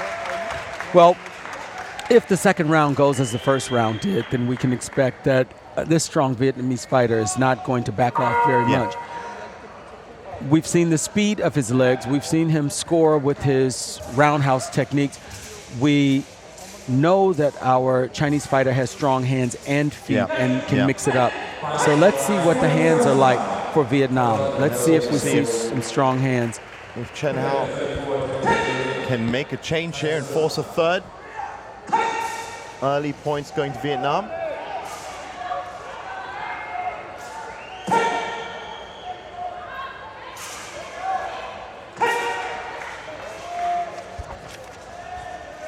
Beautiful kick by Vietnam. These are tall guys, and Vietnam's able to get that's right, kick up to the face, not just the torso. So it means his range is pretty good. That's the close one then. Again, this just holding it quiet and steady in the clenches until the ref. Look at that. There's another roundhouse kick. That's heavily scored. That was nicely heard. And the takedown after that. So it's solid movement through when fighting. Absolutely. That's the third roundhouse kick to the face, and another to the torso followed up with hands. So this could be an exciting fight if Vietnam prevails and we have China and Vietnam. It's looking that way now as he's hit double digits. Look at him. He's taking the fight too, and if Hong Kong's not careful, one of these roundhouse kicks to the face could be a knockout kick. So we have a very strong Hong Kong fighter here, has been able to take some strong kicks to the head. Yeah, right now he's just not being able to do anything. Chen Hao with the takedowns again, so he has not scored a point in all 5 judges' eyes as we hit the 1 minute mark. And now this is the kind of fight that might be Hong called for the point difference, perhaps. Well, he's getting up slowly. That fight takedown broke his spirit a little bit because he was pushing the Vietnamese fighter the opposite way, and Vietnam shifted. That roundhouse kick to the face again. And so fast and so accurate. There's a good shout here for Bui to possibly hit the 20-point mark, which we're now using as the unofficial gauge, which has been set by the fighters. Very good round. Finally on the board with something beyond a 0, but that's 1 minute 30 seconds into the fight. Yep, too little, too late. 1 round down. Wouldn't be surprised as Bui looks over to his China coaches. I'm sorry, Vietnam head had room to look over and listen to their coach. So that lets you know that they're in a pretty comfortable zone. Yeah. Roundhouse Another kick, huge almost kick, yeah. the majority of the kicks in the last 20 seconds have been roundhouse kicks to the face. He showed us one to the torso, but that's how open his hips feel right now. Well, with that, he's matched the highest score that we've seen in a single round. That's 22 Wow. points from Judge 1. And another solid performance from another solid Vietnamese fighter. This is a decisive round, 20 to 22, 22 to 3. And there, those kicks. It was those kicks that really made the difference, but they're always followed up by the takedown. So we move ahead. And so that's going to be a very interesting fight. Bui Giang Trong against Kong Hong Zing in the quarterfinals. Should be one to look out for. We'll be here for it, of course. That's 2-0. We move on. Another Thai fighter now. Noporit Kongdang against Indonesia's Abdul Haris Sofian, which I do remember us watching before.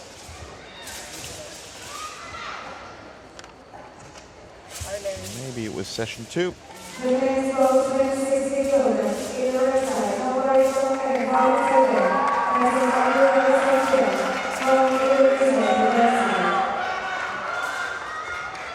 So there is our Thai fighter. And there is Abdul Haris Sofian, another Indonesian hometown hero. And he gets the applause and the claps. As I said, this is the morning session in Jakarta, so it's good to see so many fans here already, but definitely the afternoon sessions start filling up as well. Afternoon session 5 will be at 2:30. Standard Indonesian time. So Jeepers, for our folks at home, this is the first time that these fighters have fought because we're in the carryover? Yeah. Okay. So Indonesia, right off the mark, trying to score some points, primarily with takedowns. So far looking good.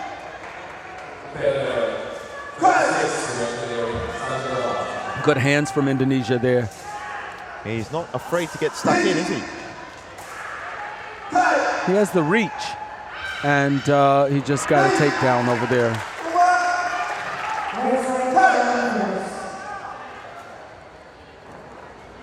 Well, a little bit of a stumble. So what you have to hope is while Indonesia is getting a lot of practice and success in these takedowns, as he moves through, he's going to need to have some other things in his bag of techniques. So you don't only want to practice your takedowns, you want to make sure that you've got some kicks out there. We just witnessed a fight where the roundhouse kick to the face, two strong fighters, pushed the point count up to 20s.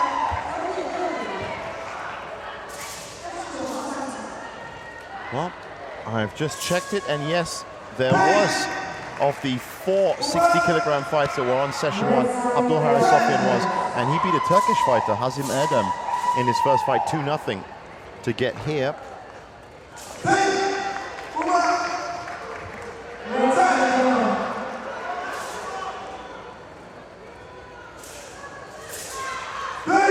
Which means we're also going to be seeing Francisco Solis. He was a big winner on day 1. Yeah, I remember Francisco's win from day 1. And also Yat Santo, he's going to be in action as well.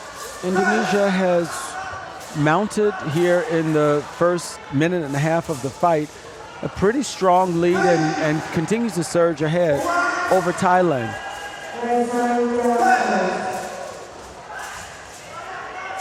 I'd have to check. I don't remember judging a lot of fights where I saw Thailand fighters, so I'm curious to know the presence of Thailand in the World Championships and whether this is close to their debut. Because I don't recall seeing a lot of fighters from Thailand.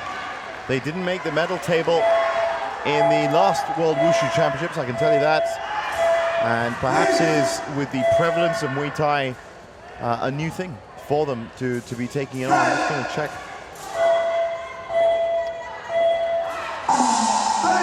We know that there are some countries, certainly our fighters yesterday from one of the African countries, it was their first time. Well, I'm just looking at the medal table here as well for the 2011 World Championships that took part in Turkey, and no Thai fighters there either. You might That's just be right. That's the Ankara competition, if I'm not. That's right. I was a technical official at the Ankara competition, and so I know I didn't see them there. That does not surprise me, Tony, at all. Wushu has really, especially Sanda and Taolu, we had the great opportunity to have a competition at the Junior Olympics in Nanjing, and I had the good fortune of being there as an official there. Yeah. So to watch these countries on this stage, this global stage of something like the Junior Olympics, a special event being held, not an official Junior Olympics event, but huge. Yeah. Well, it's got everything it needs to be an Olympic event. Full senior, but getting into second round here. Well, we're hoping with this continued exposure and growth of the sport, and certainly this opportunity extending the reach of Sanda Taolu as part of Wushu to an audience through Wushu TV. A global audience through Wushu TV, yeah. So Indonesia here continuing the pattern from the first round. I think all the points have been scored primarily with takedowns for Indonesia so far, and we're at 0 points for Thailand there, and there's another takedown. This is a little bit more of a physical performance from Abdul Haris Sofyan, but you know, it's great. That's 4, maybe 5 takedowns in a row. No, it looks like 4. That's a good 8 points. So this is a case of, for Indonesia, if it's not broke, don't fix it, and he has gone to takedowns for almost all of his points. Yeah. Again, he's shooting in. Thailand is saying not this time, but most of those 10, 11 points. Always around the waist and low as well. So Noparit from Thailand is there's a kick. Not getting the opportunity. He's currently moving in to Abdul Haris, but then just being caught. Oh, slip. That was after he tried to kick and then slip, and he's just sort of giving away 2 points there. Try to get them down with a takedown, and he did. So it's been a solid takedown procedure for him. Again. And so here what we have is a case where Thailand it's a sort of a classroom experience for him. Yeah, he's not able to really mount an offense or an effective defense in the fight, but he'll have an opportunity to look at this fight and see where he could have made some changes. He has scored some points. Most judges have gone for around 5 to 6. But this is one of the few cards that we've seen a lot of judges up to 16, 15 points. Yeah. The lowest Indonesia has been scored is 13 in this round, and we're a minute and a half into the round. There is potential here. And it's essentially, as you said, just been a continuous stream of takedowns. There's another one. Every attempt has been a takedown. So if I had to say one thing for this Indonesian fighter, this is an opportunity, as we saw with China, still practicing some other techniques. You want to have warmed up with a fighter your kicks and your punches. Right. Thailand is still trying to punch. Clearly his go-to technique is not takedowns and defending against takedowns. So he's using something else. Indonesia wants to practice. Those punches won't make it with some of the other fighters that we've seen.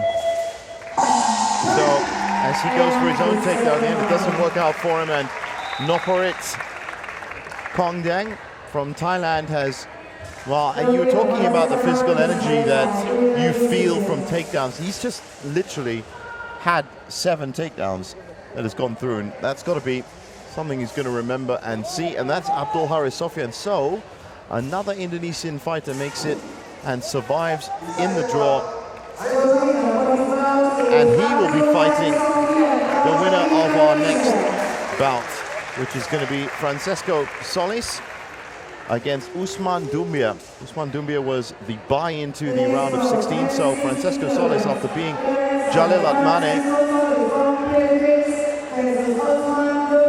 and we were impressed with Solis.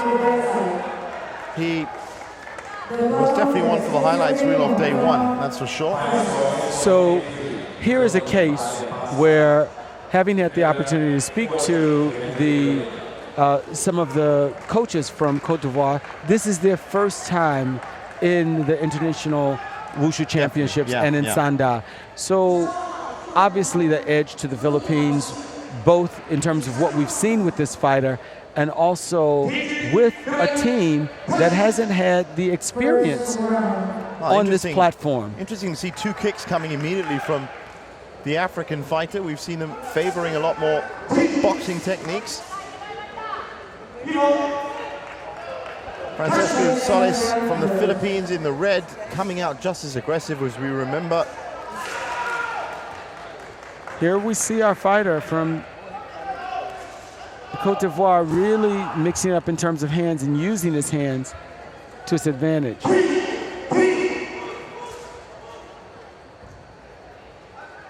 Well, the points have been falling initially to the Philippines.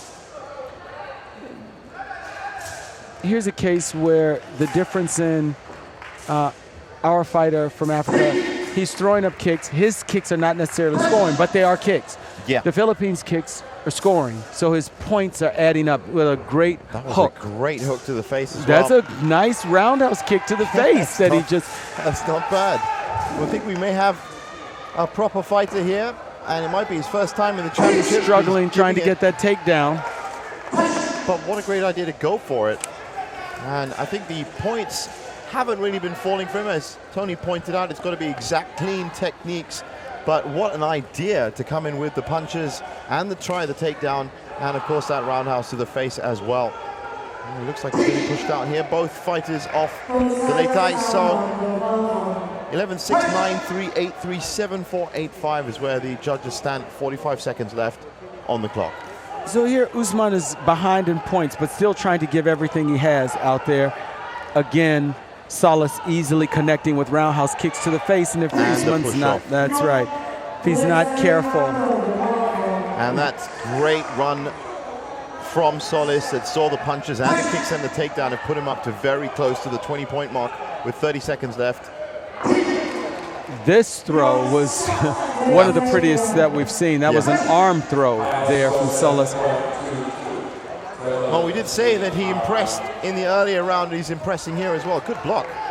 Or at least evasion. He's already hit the 20-point mark, Francisco Solis, looking strong. Well, we're close to the judges being concerned about his stamina. As you see, he's little trouble getting up. He's given a lot in this first round, and Solis is still strong. Well, this is the highest scoring. I mean, 3 judges have hit 20. One of them's hit 22. One of them's hit 21. 4 judges have hit 20 now. So a phenomenal performance. But you have to say, it's not that. If you'd put Francisco Solis up against a Chinese fighter, for example, possibly more likely he's not going to be scoring 20 points. No, he won't be scoring 20 points like this. Here is a fighter that in the last 30 seconds, look at him punching at will. Really Usman, who mounted a very strong beginning as the fight wore on in that first round, didn't have the goods to take it to Solis, and Solis was still just earning points left and right. What we have here is a case where the head judges they saw that his energy level, and as you look over in the chair, his energy level is pretty low. He said he's taken, that first round has taken a lot out of him. Solis is scoring with his roundhouse kicks. This is that dangerous kick to the face for him. They are calling the fight. This is just what I was talking to you about Cote d'Ivoire. They're calling the fight.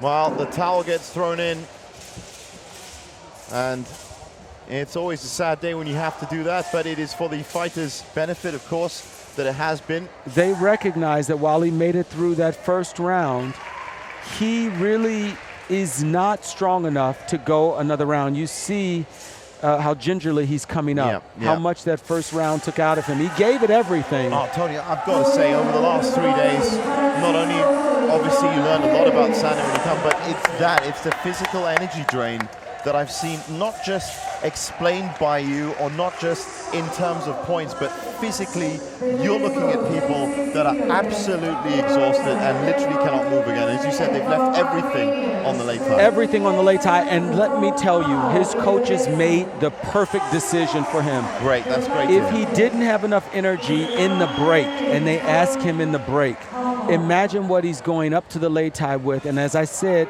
he was facing dangerous roundhouse kicks to the face. Almost all of the kicks, the last 20 seconds were to the face. And that would have been a knockout blow. Of a knockout. I said we saw at least 4 or 5 knockouts. Every one of them is treated very seriously indeed, of course. And up next now, Levon Gulnazarian from Armenia taking on Yatsanto from Macau. We've seen Yatsanto in action before.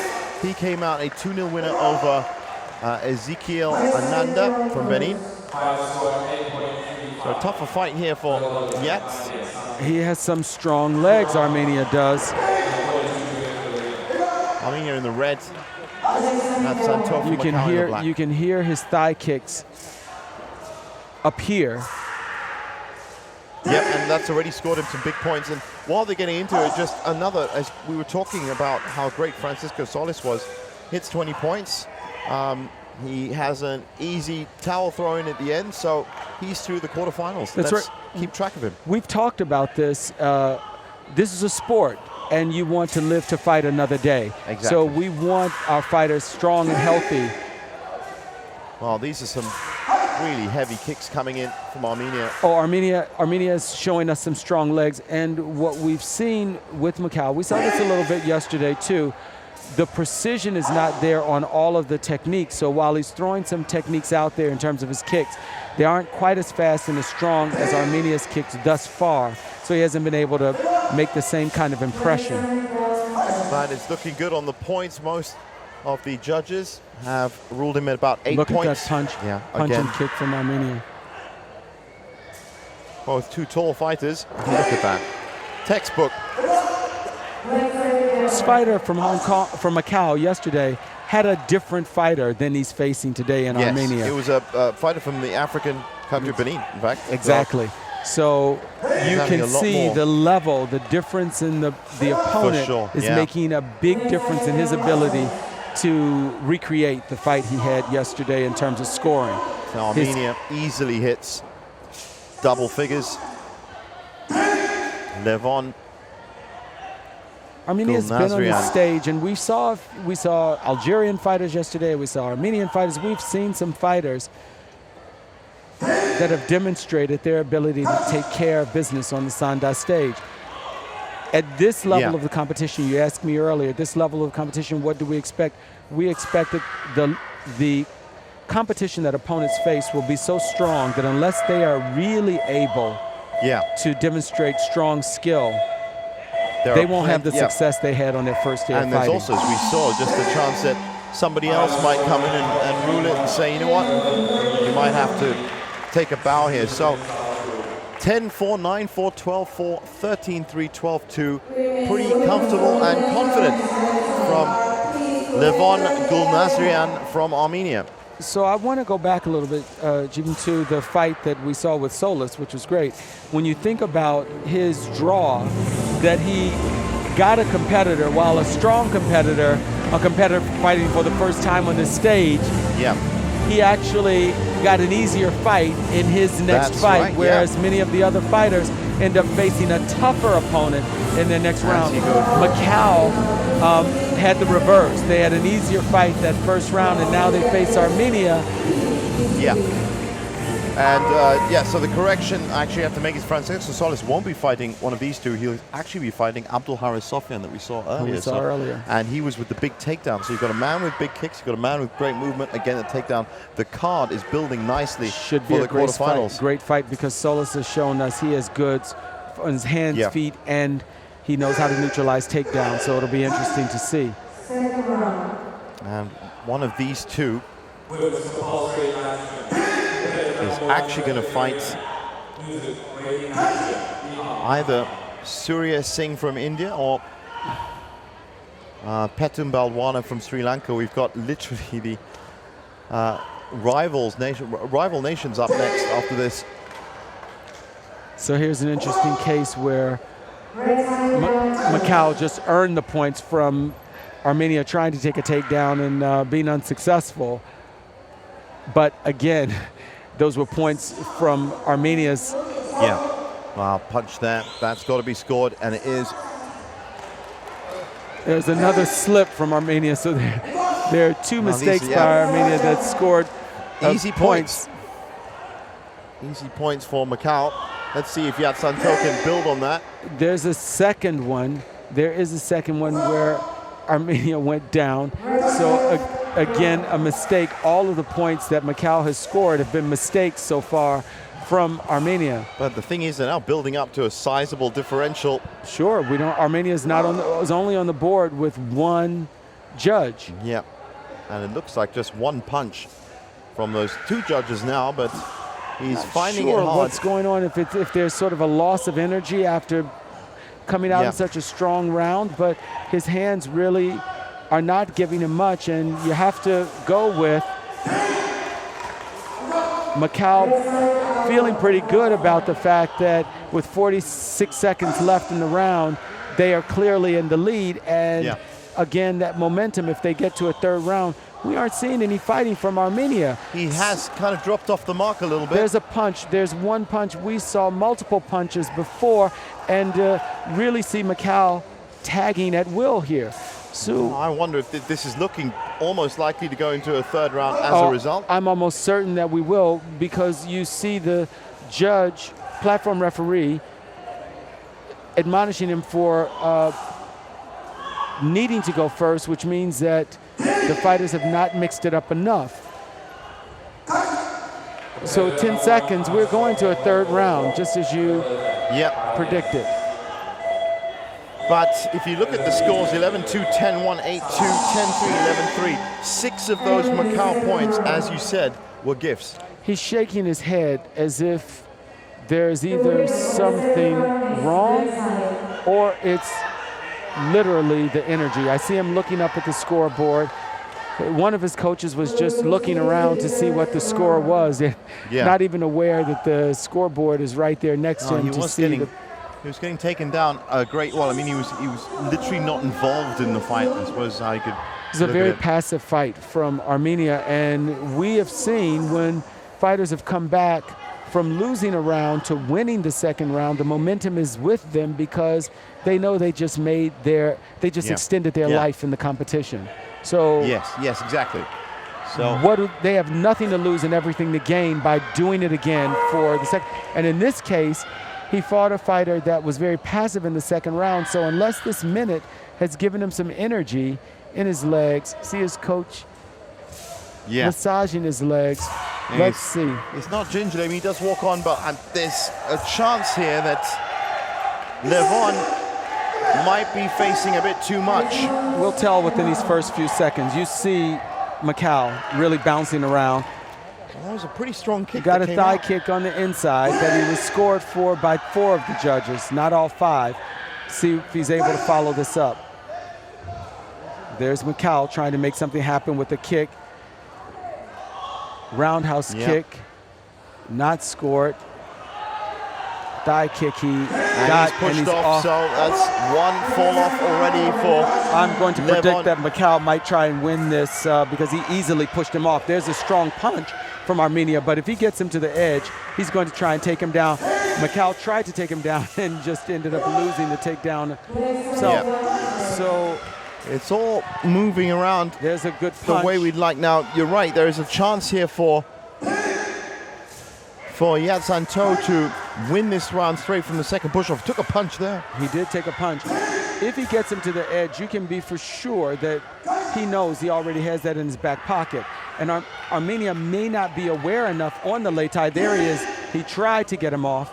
Absolutely dragged him off by the neck in the end. Now the points, well, shading it right now is Armenia, Levon from Armenia. Look at how aggressive, look at how close he is to the warning line when they started the fight, and Hong Kong again trying to take him, Macau, I'm sorry, trying to take him off. Yeah. There's Armenia with that strong right hand. He has a strong right hand, but he needs to stay inside that ring because he's already had one push-off. And he is... He's low on energy. He's bordering around, yeah, that warning area. Ahead on points, though, thanks to that strong right and early kicks. He may be admonished for clinching because he's clinching a bit here. We've seen a punch and a grab and a takedown. And a good takedown, and that should win him the bout. That was the key move that was needed. Well, we'll see. We've seen things happen in the last few seconds. Right. If he keeps his hands moving, he at least might score on some of the punches, and that's what he has. He's not using his legs. His legs look pretty spent so far. You see Macau trying to push him off. You see him. That was great balance from both fighters, but in the end, they both...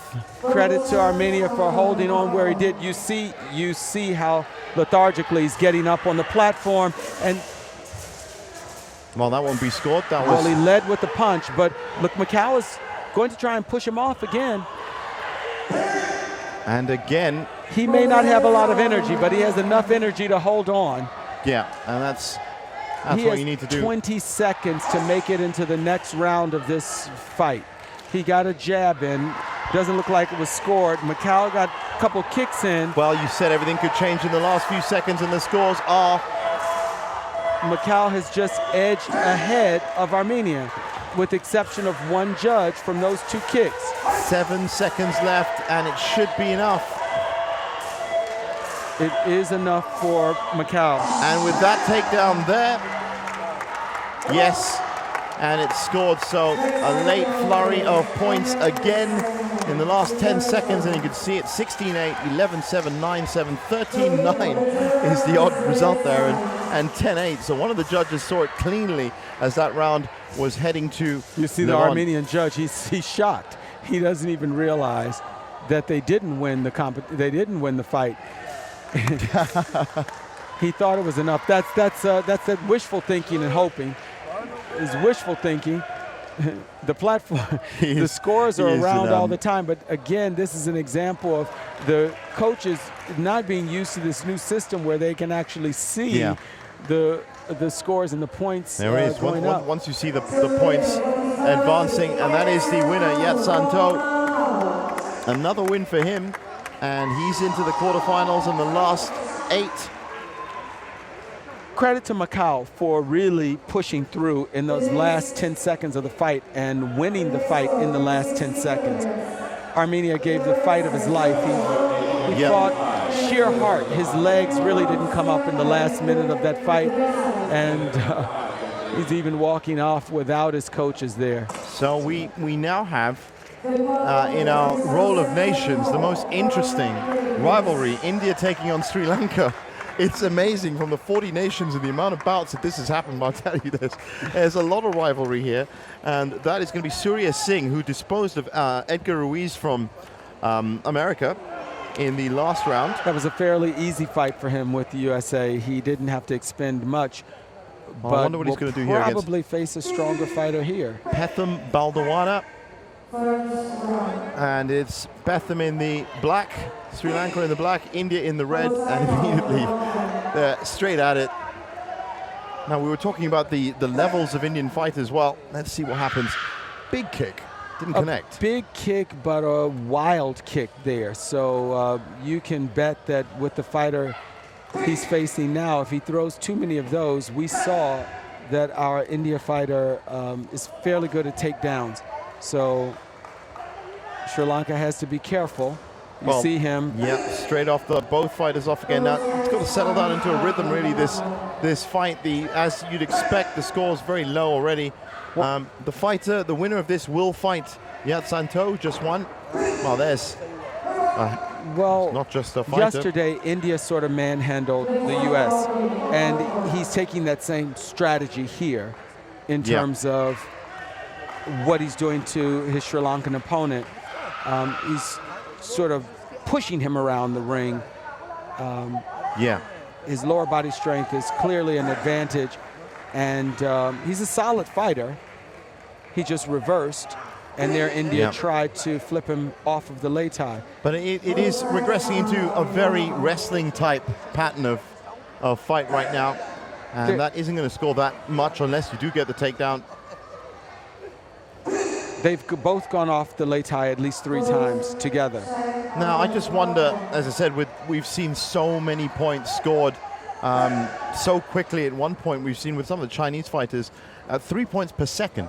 And right now, what we've got here is a very low-scoring round in a later part of the tournament. And that might work for both of them here. But it makes you wonder what happens when they face an opponent that's not relying on this. Yeah. And that's exactly what you'll have as the case in India. He fought an opponent in the U.S. that he was able to basically do the same thing with off the platform. He's just won the round with by the two pushing push-offs. Sri Lanka off the platform. So he's won a fight with pushing the opponent off the platform. He's won yet another round in the following. And there are some opponents that know how to control the center of the ring that won't help. You see the fighter from Macau watching because he wants to see who his opponent will be. Whose opponent's going to be.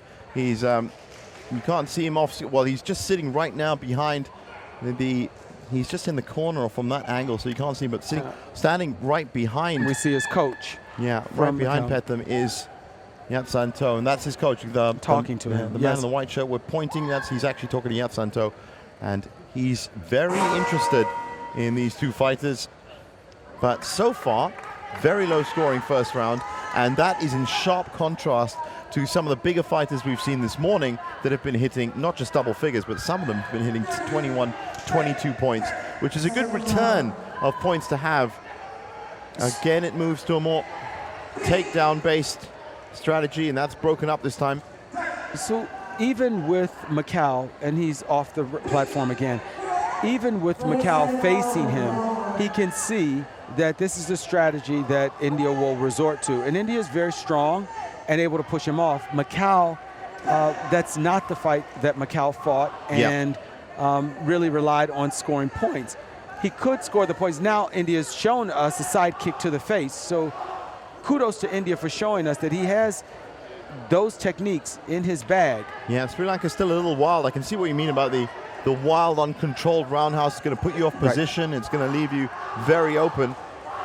It also means that his balance, as we've just seen. Great upper body strength. So, solid points this time from India. Maybe that's what his coaches were telling him. And this is better. Not just looking for the push-offs, but actually turning it. Now,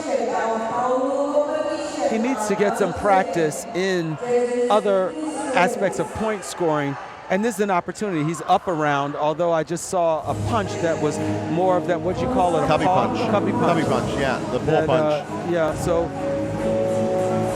Straight down and on the head. We know that his opponent in Macau has some good jabs, so it's perhaps why India has resort to more of the takedowns. Yeah. His punching is not as effective in some ways. Well, that is going to be a disadvantage. Still, with 1 minute left now, just 6 points, the maximum points that have been gained for India. And it's just very rough around the edges and bordering on brawl at the moment. Well, he realized, sometimes you win ugly, Jeevens, and he just cubby punched again, and then he just won. He just won. That's twice off the platform. It's the second time off the platform again. So that's 2 rounds, two bouts in a row, which he's 4 won. rounds. Yeah, which he's won by the 2 push-off rule. And I wonder if that is his go-to strategy. You can look at the evasion of the Chinese fighters that we've seen, and just the forward motion of the Vietnamese fighters, and you've got to wonder whether he's going to have the chance for that. But anyway, so Surya Singh continues.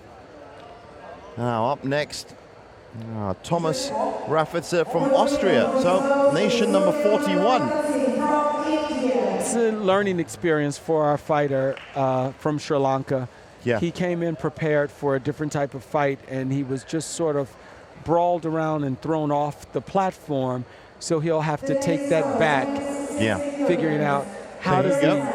Austria taking on Portugal, and maybe maybe 30 or 40 years ago, that would have been unbelievable if you could think that Portugal would be taking on Austria at a martial arts competition, but here it is, and Austria is now the 41st nation to make an appearance here at the 13th World Wushu Championships. I'm actually going to clap that because that is incredible. The cosmopolitan turnout, and you know, as a sports journalist, I can tell you very few people know about that, and more people should, and that's why I'm really glad we're up on World Wushu TV, going out to the world. Now here we go. So Thomas Raffitster was a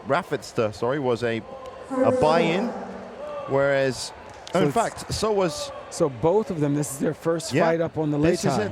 This is both. The last two bouts are all buys in. So. If I'm right, no.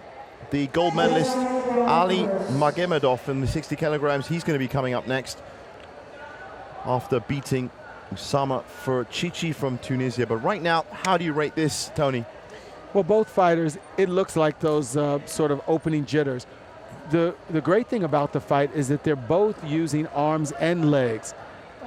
Scoring, on one card, Portugal has scored as many as 12 points. Now, a lot of the other judges haven't seen all of those points. So that's a huge difference in what judge number one is seeing compared to some of the other judges. But both of them firing from hands and feet.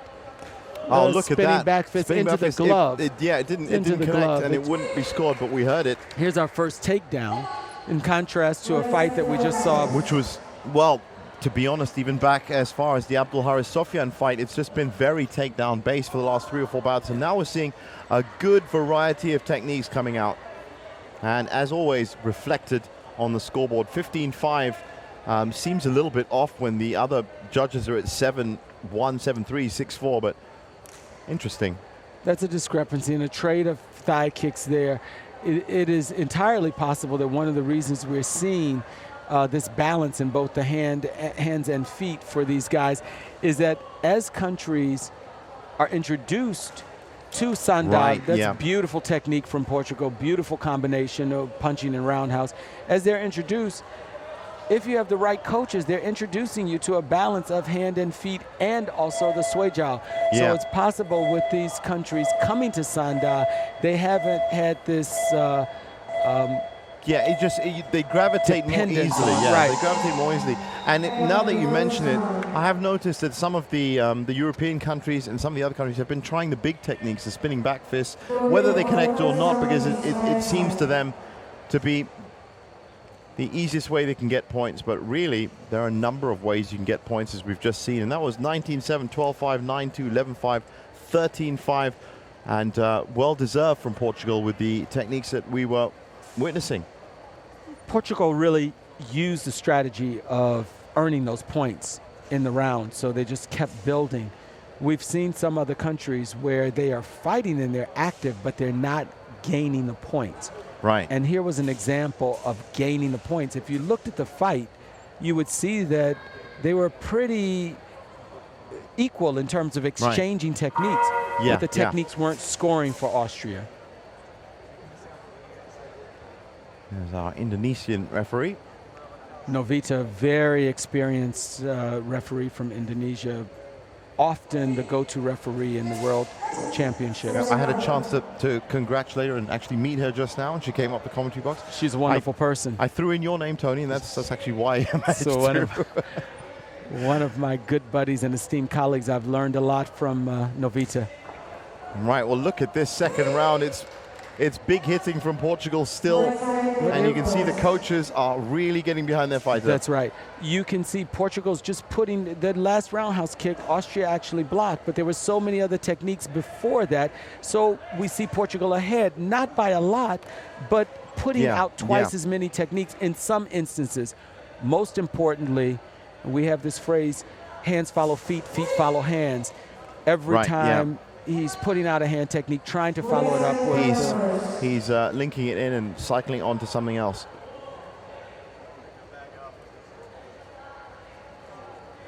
And that's beautiful takedown, just moving forward. He took a thigh kick that didn't really register and turned it into an advantage for him, a takedown.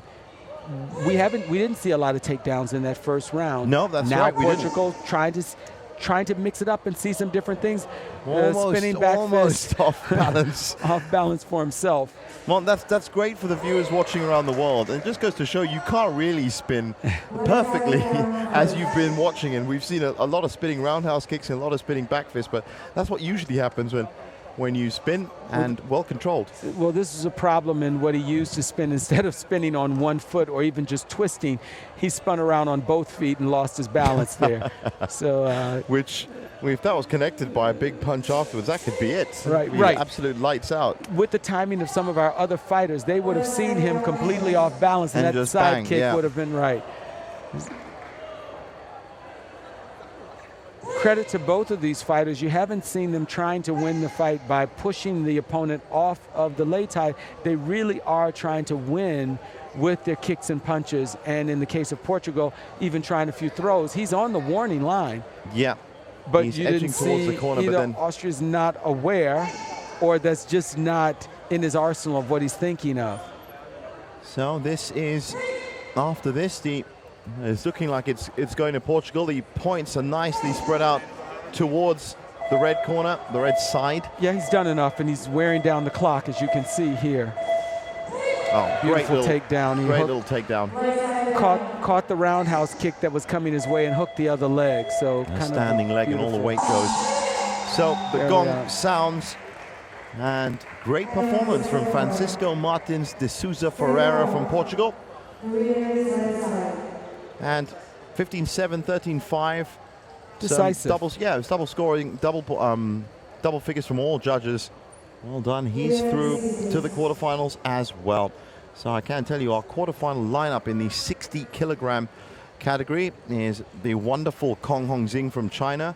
You've got Vietnam's Bui Giang Trong, Abdul Haris Sofian from Indonesia, Francisco Solis, Yat Santo from Macau, Surya Singh, the massive, I'll push you off the lei tai fighter. That's the only words I can find. I'm sorry, Surya. And also Francisco Martins de Souza Ferreira. Good lineup. Well, India showed us he has a kick in there. He has a Yep. push kick and a side kick, but we also know that he can get his opponent off the lei tai. He So- spent 6 rounds doing that. This is the final bout in the 60-kilogram class, and it is the defending gold medalist We have from an exciting fighter. from the last Wushu World Championships in KL, and that is Ali Magomedov, from Russia, taking on, back then he was taking on a Vietnamese fighter, and he came out on top. This time in the round of 16, it's Alexei Kazutsk from Belarus. And that really is best guess. I think it is. Spinning side kick as your first technique out lets you know that you're a confident fighter. And he knows that Belarus has to worry about, and there Belarus tries the same technique. Look at that, and he hooked it. He hooked the leg this time, and Ali You will rarely see a spinning side kick as your first technique, but we've seen 2 spinning techniques from Ali. Russia. Yeah.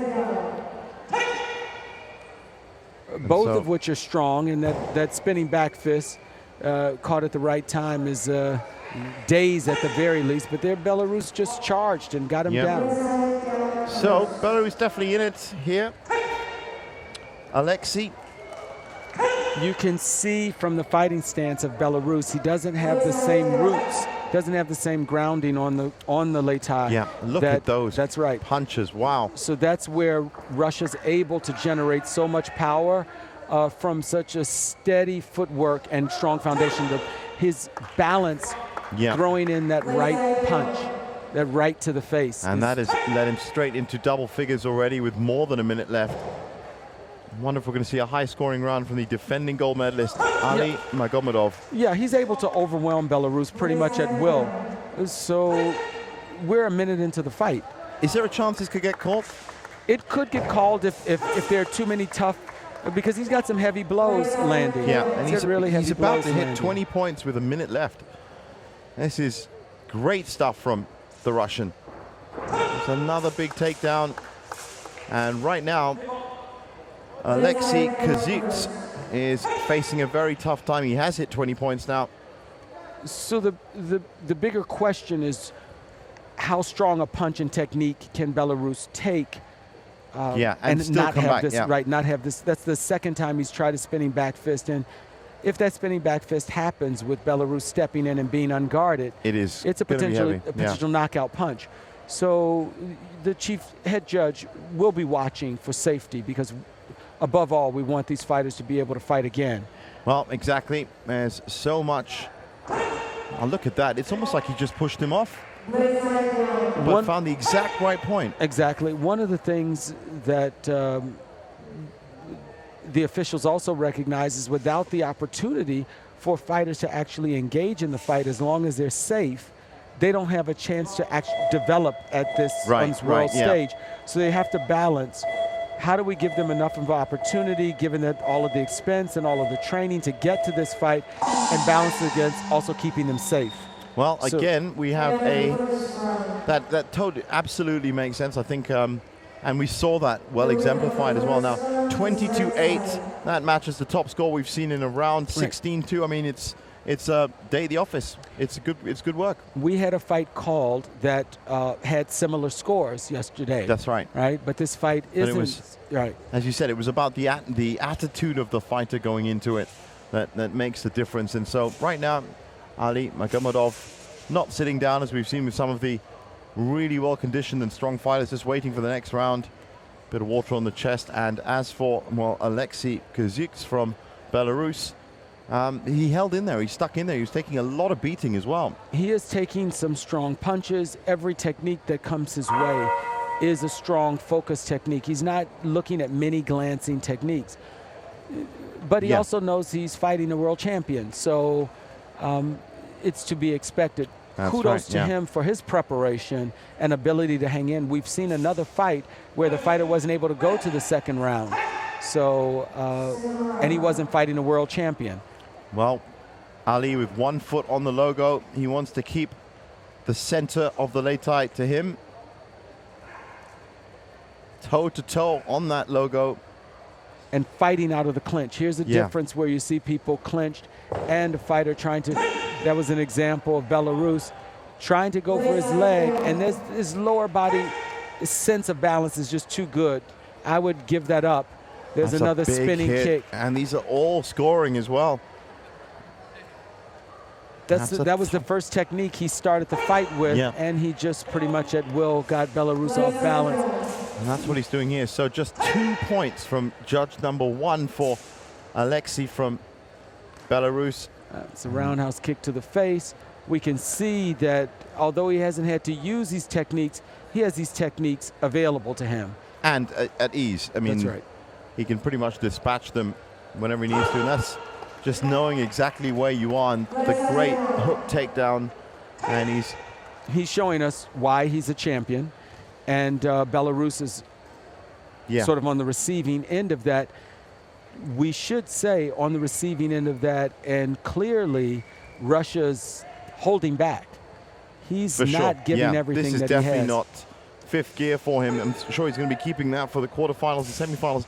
It's just mouth-watering how great it is to have the defending world champion in the quarterfinals, and he's literally 46 seconds away, and with scores like 9-0, 10-0, 10-1. And there's the back fist to connect, and I think that might, as you said, actually sent him down. He's not getting up too quickly because that was pretty crunching. Judge has just called the fight. And the fight gets called, as you said, Tony, because it was just not so much of the discrepancy, it's more of the fact that it was moving towards the world champion. And this fighter from Belarus, while he's still standing and still has energy to stand, he's not, it's a risk for him because he's not fighting at a level that will both be competitive for him with the fighter that he's fighting, and you risk injury. And that's immediately, as you said, I think that's what I wanted to add. The fact is that these techniques are so dangerous, even with headgear, that if you do see any opportunity to avoid the potential knockout, and how, I mean, as a judge, are you 100% certain or 60%, 70% that if it's at that stage that there might be an injury? Absolutely. Our head judge, Malosher, is extremely experienced head judge. So as a platform referee, you don't have to worry and make this call because you know that you have You can get a head overruled, sanda judge. You have a head sanda judge who is looking for that. Specifically, right. His role is to watch all of those things. He's watching the diligence of the sideline judges. He's watching the accuracy of the platform judge. He's watching all of the environmental issues that might affect the fight, and you'll hear a whistle on something. So he's able to overrule where he needs to overrule, but most importantly, to ensure that if he sees an imbalance in what's happening between the fighters, to call that fight, and that's what you saw. The first round, the discrepancy in the scores were much stronger, much greater than that. But it was more active coming in from from Alexei Kazutz, who obviously his World Wushu Championships are over. We have Turkmenistan and Azerbaijan. Yes, we do indeed. I was just about to get that. We've seen Salaheddin Bayramov already in action for Turkmenistan, and he's up against the buy-in Sadiq Hazanov. Even under his headgear, I recognize Azerbaijan from here. And it was a good fight. Let's get the score for that. Day 2. First round.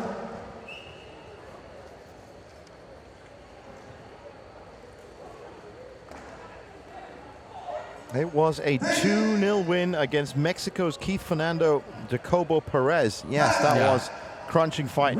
Perez wasn't able to mount much of. Turkmenistan's been here. They have the experience in this international competition level. So they don't have, while Mexico has fielded fighters, they don't have the depth of a Turkmenistan, a China, a Russia.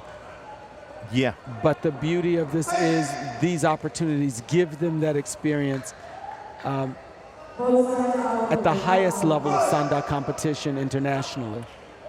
And it is, I can tell you now, Sadiq Hasanov in the red for Azerbaijan, and Salaheddin Bayramov in the black. We see only one judge has scored 2 points, and we're into the first 45 seconds of the fight.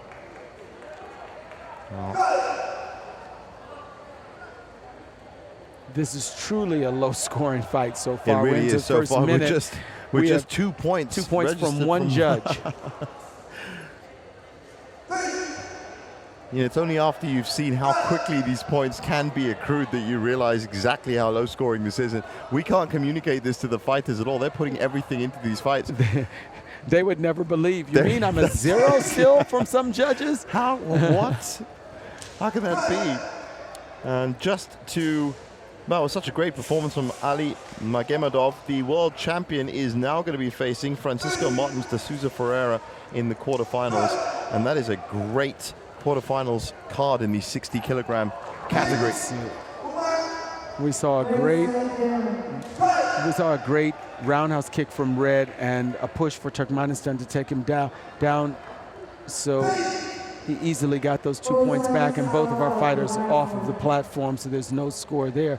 We still have some judges that have not seen Azerbaijan score. And this is the first fight in the 70-kilogram class. That's also going to get our quarterfinalists, and we'll know these quarterfinalists by the end of this morning session. Make sure you're here for the afternoon session that starts off at 2:30.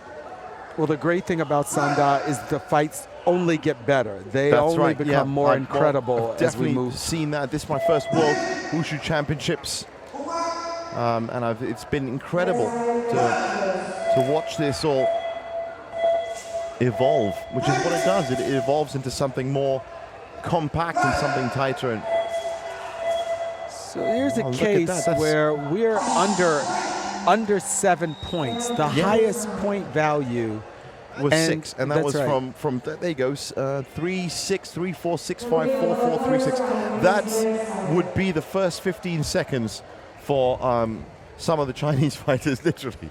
And I wonder if they think that when they're watching it, going, well, I would have racked up at least a few more than that. Well, here's a different type of fight. That's right. It's a very different type of fight, and in this instance, Azerbaijan didn't take the opportunity to score some points.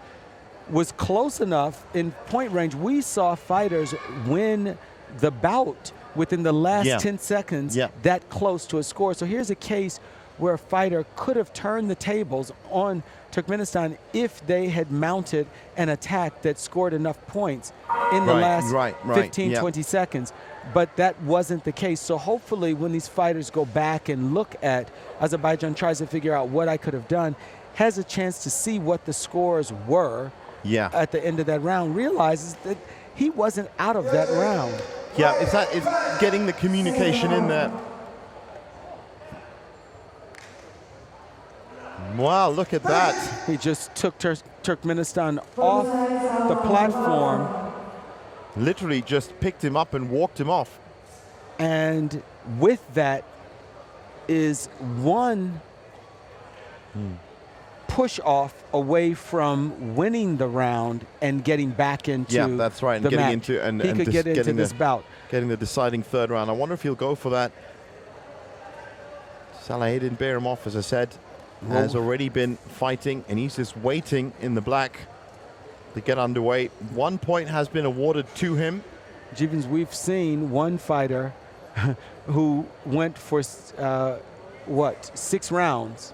Yes, yesterday. Rounds. That's right. That was phenomenal. And we saw a fighter today that went for all 4 of his rounds were won by push-offs.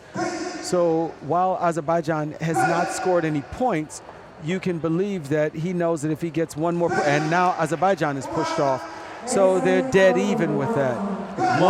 One of them pushes the other off, and they've won the round. And Azerbaijan is trying to do it. Trying to get that second push off. Because he still hasn't scored a point on the board. I can tell you, just to link on to that, you were talking about fighters fighting 6 rounds. Well, the quarterfinals for the men's 60s, all 8 of them will be fighting this afternoon. So we are going to see Kong Hong Zing, Bui Gyang Trong, Abdul Haris Sofian, Francesco Solis, Ayat Santo, Surya Singh, Francisco Martins, and Ali Magomedov all in action again this afternoon. That's an incredible fight card for the afternoon. That's going to be huge. That's going to be rounding off the He's trying to push him off. Session 5.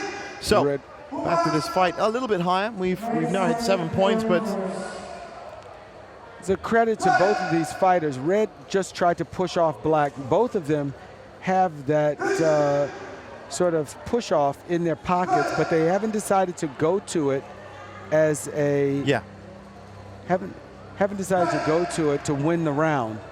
I think they've been probably too centered on they tie for it, but let's see, with 1 minute left, as we've seen so many times today, just 10-15 seconds is all you need if you get a good attack going. Well, for Azerbaijan, he would really have to mount an attack, because according to the judges, he's only thrown techniques that have earned him 2 points across all of the judges. That was probably, that might have been the push off the platform for him. That's right, it could have been. Well, I think that actually ended up with 1 point, but you're right. I see. The push off scores him 2, but they haven't seen a kick, they haven't seen punches, they haven't seen anything that's created greater variability there. But for Turkmenistan, you see, we still are in a fight that the highest point value we've seen thus far is 8. Yeah. That's right. Unusual for us. Well, they have been standing off each other. They said it's a little bit more of a calmer fight, if I might say so. If we can call a sanda fight a calm fight. If you can call a sanda fight in any way relaxing or calm. There's a roundhouse kick from Turkmenistan that sent him into double digits. That's a good, solid earner in terms of points with 15 seconds left. That could be, in fact, the roundhouse that sees him through. I think it's going to be. It is, in fact.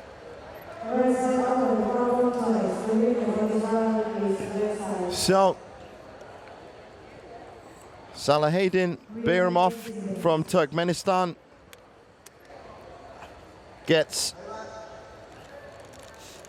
his 2-0 win, and in terms of rounds, and that means that we are moving on with the 70 kilogram, and just walking out onto the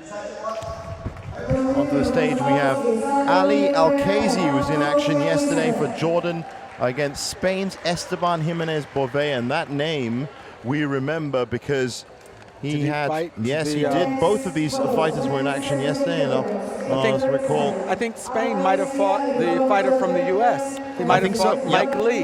It was Michael Lee, that's right, and it was a 2-0 win against Michael Lee. That was a good fight, in fact. It's a good fight. It's a learning experience for Mike. He hopefully he'll have an opportunity to take that tape back and really look at the fight. Yeah, both these fighters fought countries that are still just finding their footing in wushu. So Ali Alkazi fought Petrisor Dumbrava from Romania. That was also a 2-0, and we saw both of these yesterday afternoon. Both of them were close, not particularly high scoring either. So maybe this will be a platform for both of them to start showing what they've got. Right. Spain didn't have a tough time at all with Mike Lee in terms of the fight. So we'll get to see if he has a more determined fighter in Jordan, and I think Jordan is showing us that right off the bat. That's right, the Jordanian fighter with the takedown, just a 1 point. Not only a takedown, it's 70-kilogram fighters who just lifted him,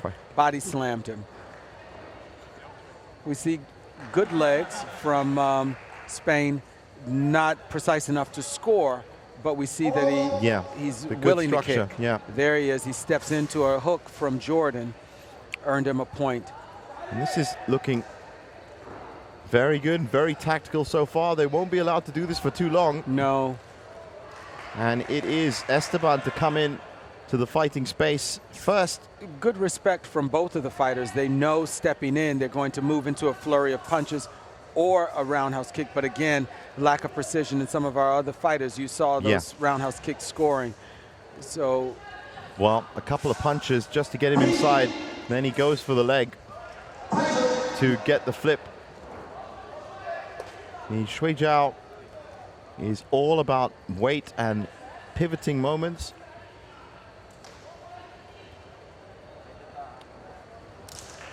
Well, that's good timing for a thigh kick.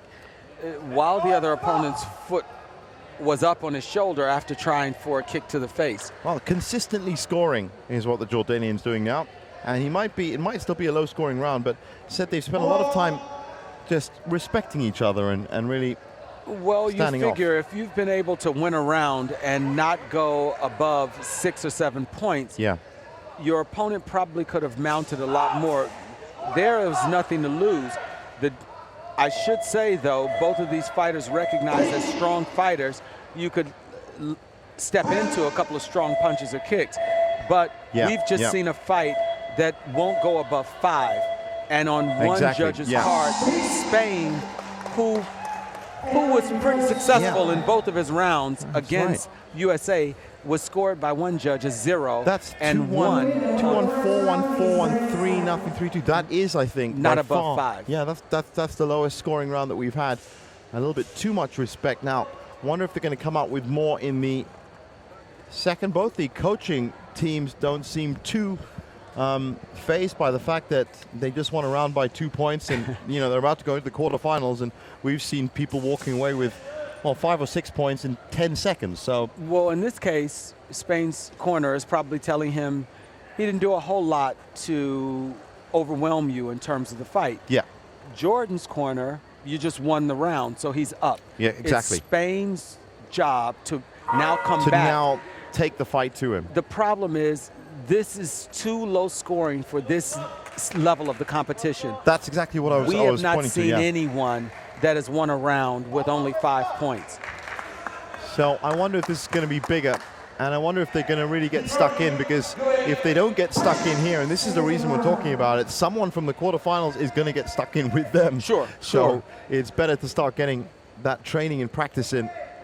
They won't fight any fighter that has scored that low of points in a round. Yeah. So they will face a much more active fighter. Absolutely. So here again is a need for them to really get their technique out, try their technique out. Much better action here in the first 20 seconds of the round, but still at most 1 point. Yeah, it's not the cleanest, so but it's good to see. Yeah, exactly. It's the Raging Bull, and they want to get back into it. Well, that's a great throw. For Spain, off platform. So he has this in his pocket, but still we're at a minute and 20 seconds left in the round. 3 techniques from Jordan could even this up in terms of points. That's the real problem with having such low scoring rounds. He almost earned one of, he did earn one of those. Jordan just earned one. I think of all the fights that we've seen, this is the one that has the most action and the most visuality to it. But in terms of actual scoring, in terms of actually moving yourself ahead in the competition, it is one of the lowest. They will probably break 5 because we're at a minute. Jordan has just gotten another point again. Yeah. And now we are within the same range of either fighter being ahead. Exactly, and it could go either way. That's right. Literally. We saw fights turn, rounds turn, and bouts won with greater discrepancy. Jordan should have just scored on that exchange, but as did Spain. Here is Jordan trying to take him off, but Spain holding on. So look at our card. Yeah, we're at 2-3. 5-2, 3-3, 2-3, 4-3. Biggest range is 2-5. I fear for them in the next round. Sure.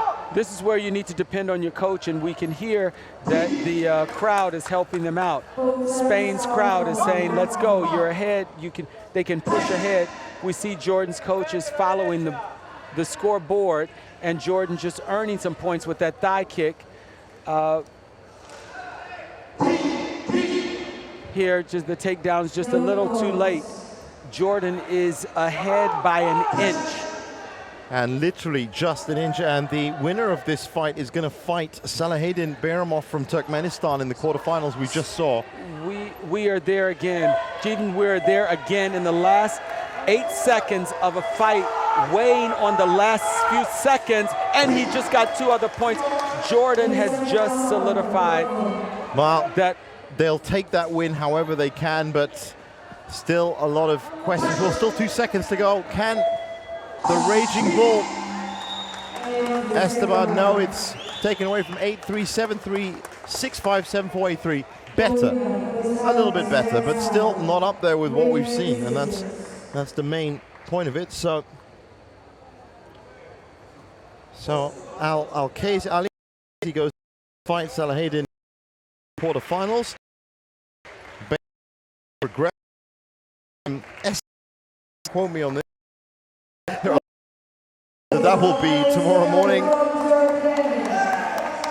That's just Jordan rightfully very happy about that win, and Spain can feel pretty good about that. They hung in there, and they were within striking distance.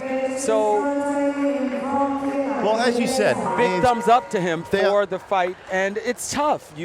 It's emerging countries, as you said, in the wushu scene. Spain definitely, and based on the fact that Spain have entered the realms of Formula One and tennis just in the last 20 years. Spain had a very different fighter than they fought yesterday. Definitely. So this was a stronger fight, and he held in there. Jordan, as we saw, they were just within points of either one winning the fight.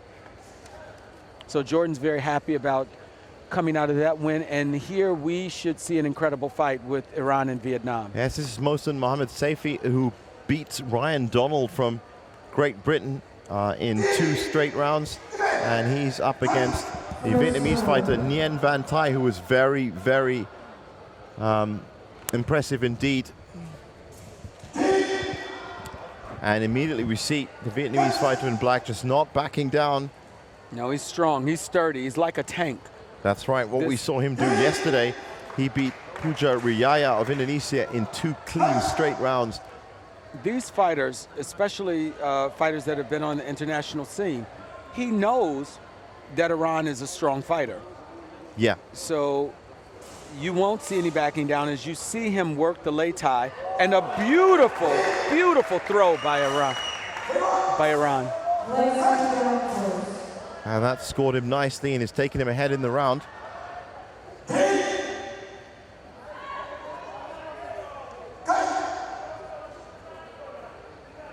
Well, we have a completely different fight now. We have 2 very accomplished fighters. One from Jordan, one from Vietnam. Nice takedown from Vietnam.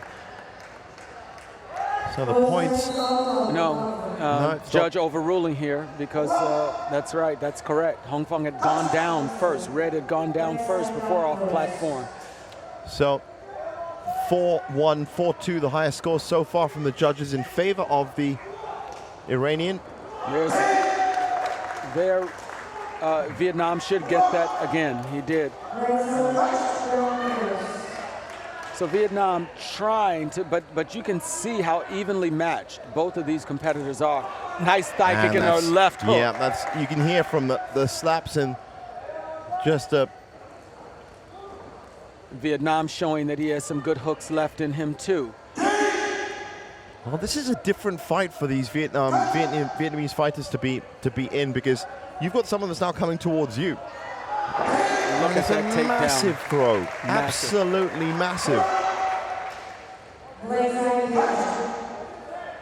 And you can imagine everyone watching wherever you are around the world, if those arms that just lifted up that man who's taller than him hit you in the face.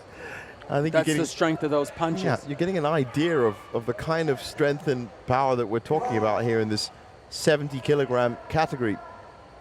So here we see Vietnam matched in terms of speed, matched in terms of complete fighter.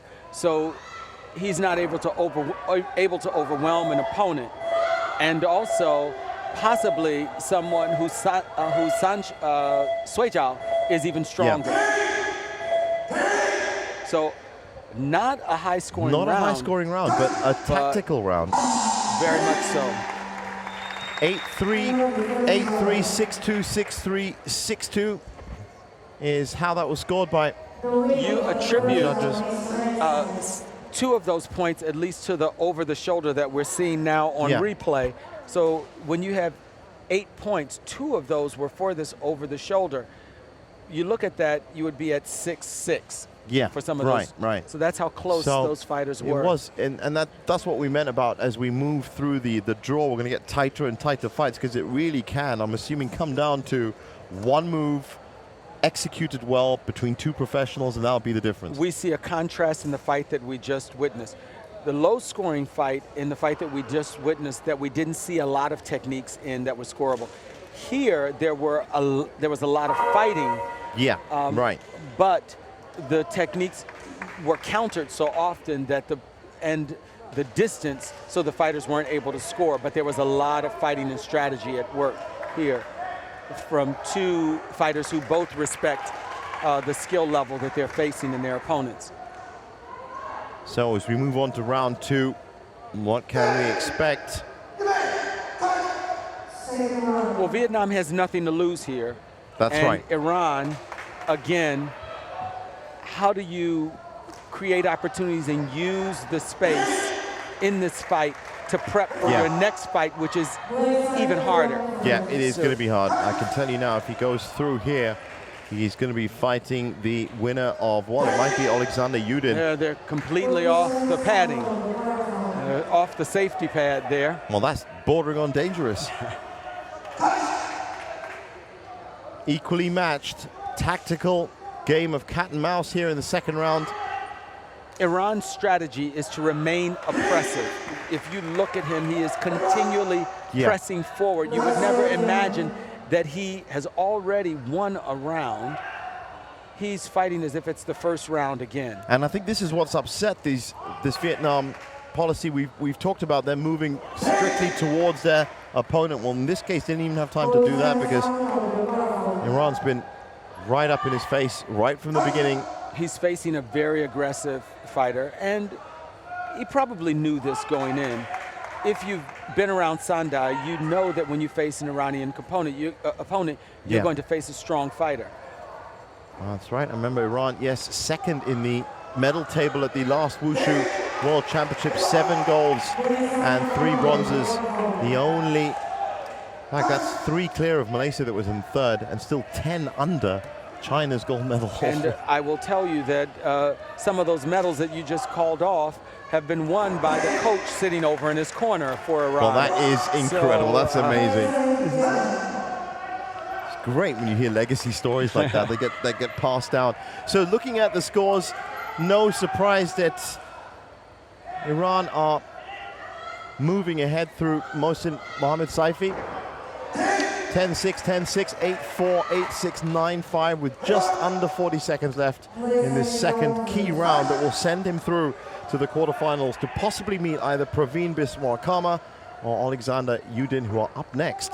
Oh, this fight is the level of some of the medal rounds that we would see in terms of the energy coming. Right, yeah. This Iranian fighter knows, don't lay back in the fight because he has to prepare potentially for medal rounds. He's got a wily fighter in Vietnam, so it's not a pushover by any means. So this is really good practice for him. He knows if you're fighting Vietnam, he's up there with the top countries. So this is really a chance to see what your technique looks like against a strong competitor. And just on that, to close out, Vietnam finished 4th last Wushu World Championships.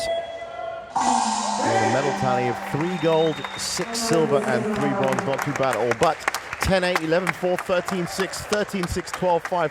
Even though it was close, even though it was tactical, still a good points haul.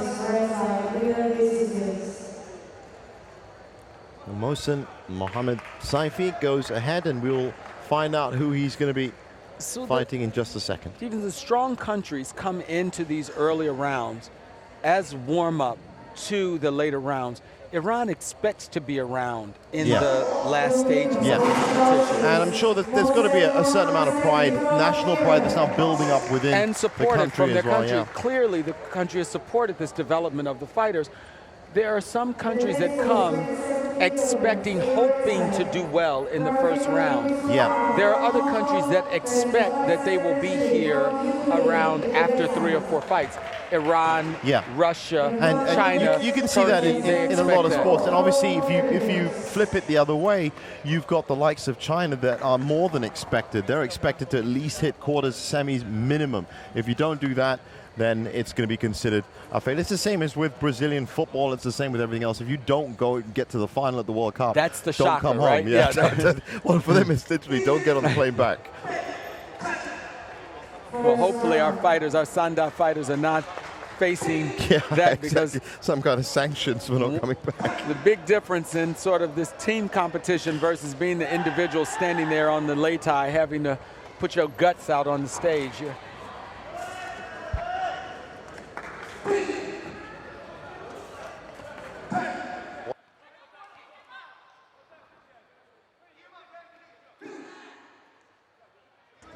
That was the new up, and I didn't.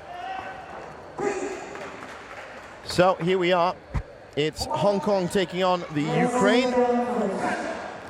Praveen Robin Biswakarma had a tough fight yesterday. That was against 11. Oh, wow. That was the second time that Ukraine came out with a kick after the break. The first time he didn't get the same response, but he just sent a spinning side kick to the rib cage of Hong Kong that sent him down and holding, and he tries the same technique again.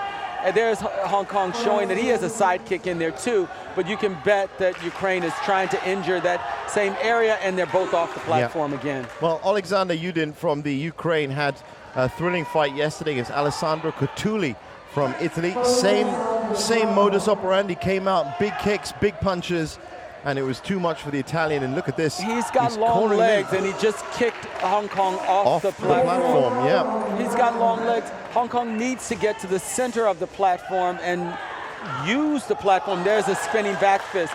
And this might be it. Praveen is shaky. Yeah, Ukraine is trying to go for some knockout technique there. If he can get this guy down, and Hong Kong looks a little bit shaky there. He does look a bit shaky. His He's response going to go time off the platform again if Ukraine can have anything to do about it. Look at that spinning back fist again. I wouldn't be surprised if the... well, how about that for staying on the platform from Alexander Yudin? That's a sturdy fighter there in Hong Kong. He has his hands up to try and avoid that spinning back fist again. But his reflexes are now slowing, and he's looking a bit shaky. His guard's a bit down. He's backing off. Look, you see the Ukraine just again. Just loading up and firing. He's trying for the spinning back fist. He's not even trying for a hook. or a jab. Look there, It's just gone for spinning it back again. fist. He figures his best shot for knocking this guy out is a spinning back fist. Watch it. We'll see it again in just a few seconds. I love this, the fact that you can call these, and you know these fights so well. It's great to see, but I'm assuming that if you see the opportunity for such a devastating punch, Well, and it's standing there. You see very few fighters that will go. There's another spinning technique. Very few fighters that'll turn. We saw it again. There it is. Very few fighters that are willing to telegraph their technique that often. But from his perspective, it's earned him points, Yeah. so why not try it again? Well, we saw it from the defending world champion as well, Ali Magomedov. He started his routine, or his fight with well, I say routine, it was essentially a routine. He started with spinning techniques. Well, that was just really crushing. 13-8, 15-7. It was double digits for Alexander Yudin, who initially came up full There's out that fighting, spinning back fist. then realized he only needed that. He needed to wait for Robin to Praveen Robin to get himself ready, and then he was just ready to knock him out again. So Well, here's a case where we will have the head referee checking to make sure Yes. that this fighter from Hong Kong can still keep can going. withstand some of the blows that he's bound to receive again. Well, again, you look at Alexander Yudin, he's ready, he's focused, and he looks like he's just about to run a 24K marathon. Sure. And I can tell you, if we cut back now to his opponent, it's a whole different story. He is, well, it's kind of like, how are you feeling? Are you okay? You can see there, just quickly, his eyes a little bit confused. This could be a quick dismissal for... He's going to try and come out strong. And the first technique was a spinning side kick again from Ukraine, but another big easily throw, throws yeah. Hong Kong around. And this is 70 kilograms. He threw him around like he was a teddy bear. Well, it's a big man, Alexander Yudin. He's got the height advantage, he's got the reach advantage, which means that Praveen has... There's Hong Kong pushing him off. Hong Kong realizes that he has to get back in Yeah. this, and he's fought this long to try and win. So what can he do? There's a takedown and off, That's and he just actually won a round in a 10 beautiful seconds. takedown, and 20 there's a seconds. long stare that he's giving Alexander Yudin. 20 seconds, he just won a round. That is fantastic. He knew that he possibly couldn't. He was already ahead on points from the takedowns, but to come in, and there was a long, long stare that he gave Alexander Yudin just now. And this is going to be a thrilling third round, it has to be said. Well, what he just did strategically is he had a minute break, right? He finished his round in 20 seconds, Yeah. and now he has another minute break. So he's been able to get a bit of energy back Still, there. he's still leaning forward. I think that's a reference to the back fist that he's got to avoid. You got to watch out for that. But See, here's where now you think about- Alexander Yudin's got to feel a bit hard done by here. Well, he didn't lose a round by being pushed off in the fight. Within Yeah. 20 seconds, he's pushed off in the fight. Kudos to Hong Kong realizing that he can do it, because here's a guy who threw the same technique, spinning back fist, spinning Again, side again, kick over again, and over again. again. He just took from his playbook and pushed him off the platform twice within 20 seconds without the Ukraine realizing he might do this again to me a second time. Now this is a fight we So they just both saw. they'll be eager. We There's just a saw side kick. earlier the Iranian fighter Mohammed Saifi lift up and pick up his opponent. That's the opponent for either of these fighters, and it's down to this third round. They both are using their hands a lot more here, not necessarily precisely, but they both are using and fighting for this takedown. Well, Alexander's coach is a bit concerned with the fact that he's being moved towards the edge. There's that There's spinning that back back fist fist, and again. he neutralized it, I think. No, some people scored it, and they're both off platform again. They still are just within striking distance of each other, with Hong Kong actually being scored ahead by one judge. Both of them throwing more punches, not necessarily landing with all of the punches. So with 30 seconds, there's a spin and a side kick, but no score. Same, and an easy, slow roundhouse kick, and picked up. And that's been, it's been a low-scoring round so far, but huge He threw hits. a great thigh kick and went down with his own thigh kick. So here's Well, the crowd are really getting into this third round. It's a real struggle between the two. So if Hong Kong took from what we had some of our earlier fights. Yeah. We're a minute into this fight. He's got enough room to make up here being down, but clearly the Ukraine is the more energized fighter. Hong Kong's busy, but the techniques aren't scoring with precision. He did get a takedown there, so good for him. That's going to be important because that's the takedown that gets him a little bit closer. There's still two judges that see a clear 4-point differential between Ukraine in favor of the Ukraine. Both of these fighters are tired. Look at how tired the Ukraine is. He's barely able to get his hands up. So they're giving it everything they have out there on the lei tai.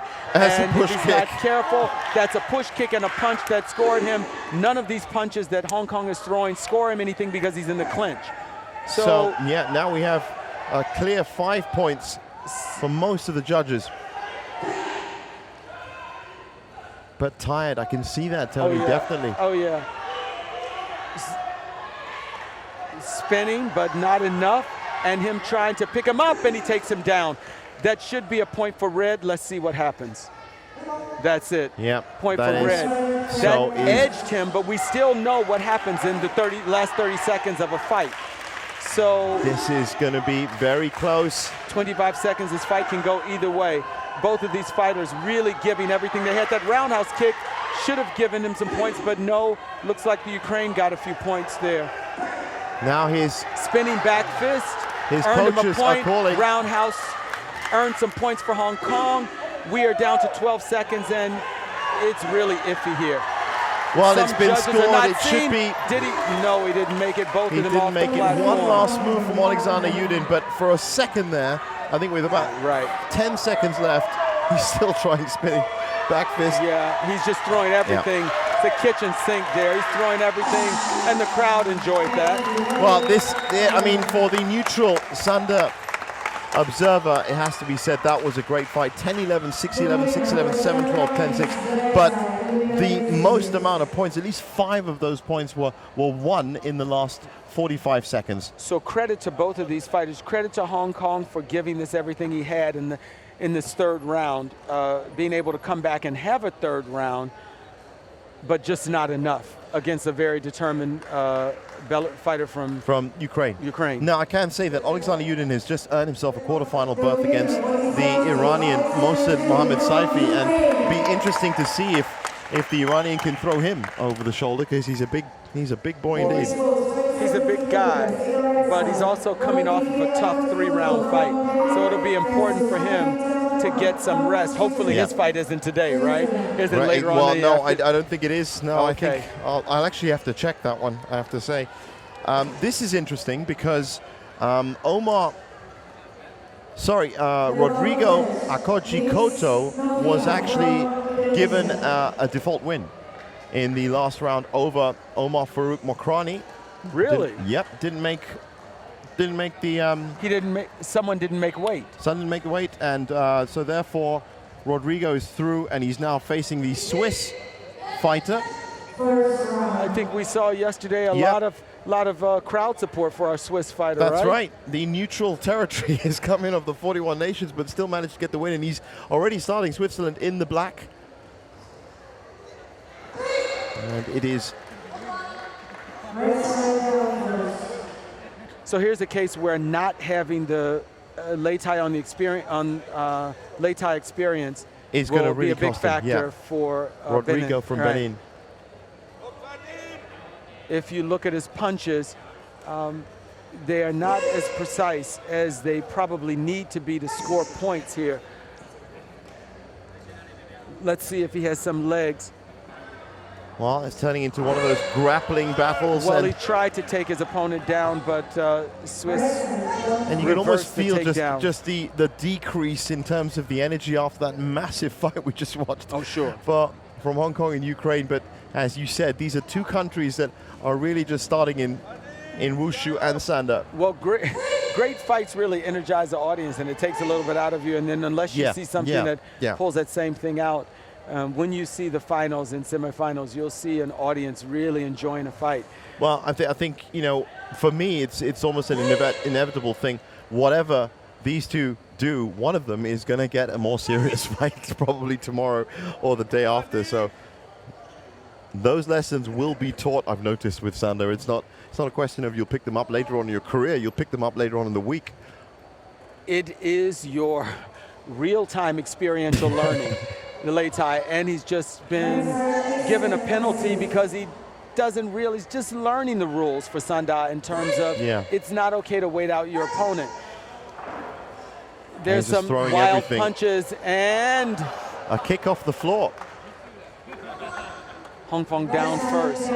Red side was down first, and so he unfortunately didn't get that black side off. And again, Switzerland are just pulling out points and actually considering pretty high scoring. As we said, it's been really down to his opponent hitting the deck, but this is another round where the highest points were 8. Yeah. That push kick probably earned him some more points, but it's because of the lack of precision and really footing for his fighter to know how to use the Lei Tai to his advantage to get in and get out and get points. In the end, Benin scored a little more, but really it was scoring off errors as opposed to scoring off. So there was an example where Benin really tried to hook his Swiss fighter, and he ended up being reversed. There, he tried to go in and ended up being pushed down, and Swiss fighter got the points.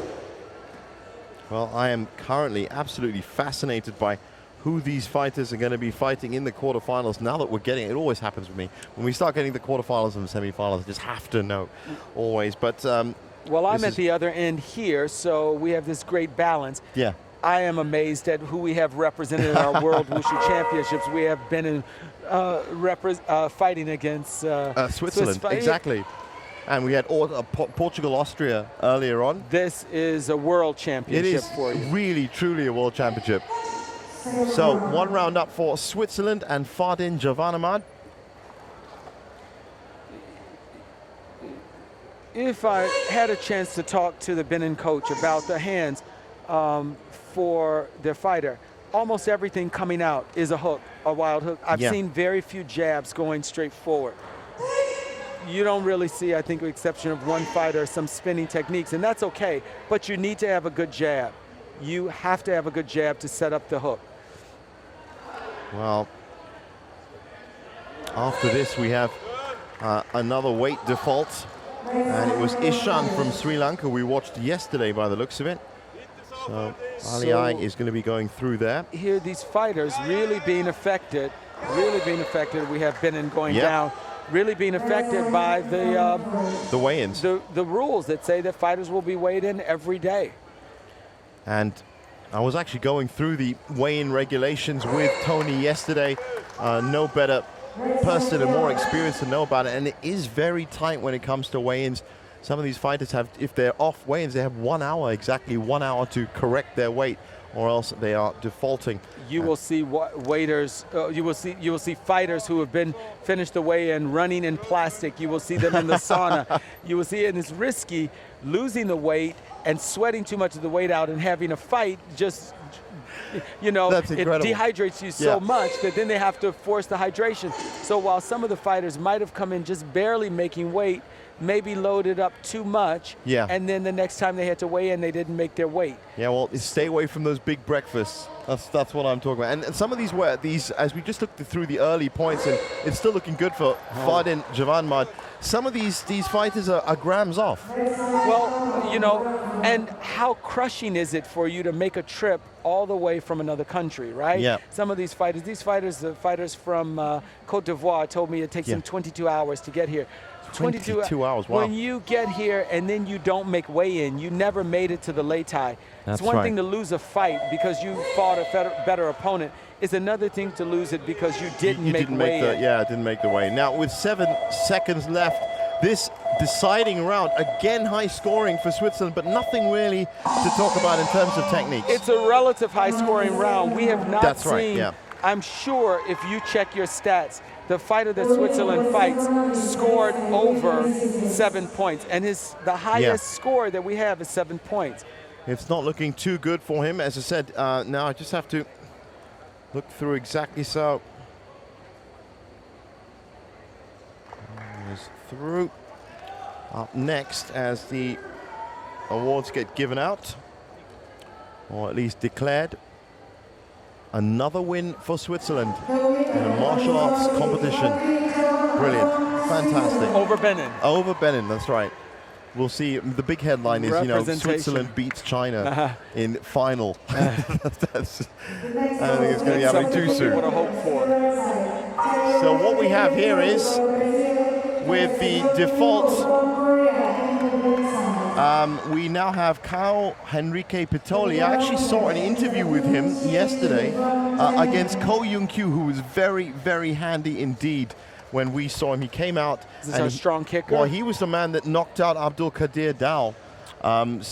We saw, thankfully, that Abdul Qadir Dao, who took the heaviest knockout yesterday, is up and running. Our friend from Cote d'Ivoire, we saw a picture of him earlier around. He's got a neck brace, but he's up good, and in good spirits. And he's in good spirits. We were a bit worried, but this was the man in black that was responsible for that kick.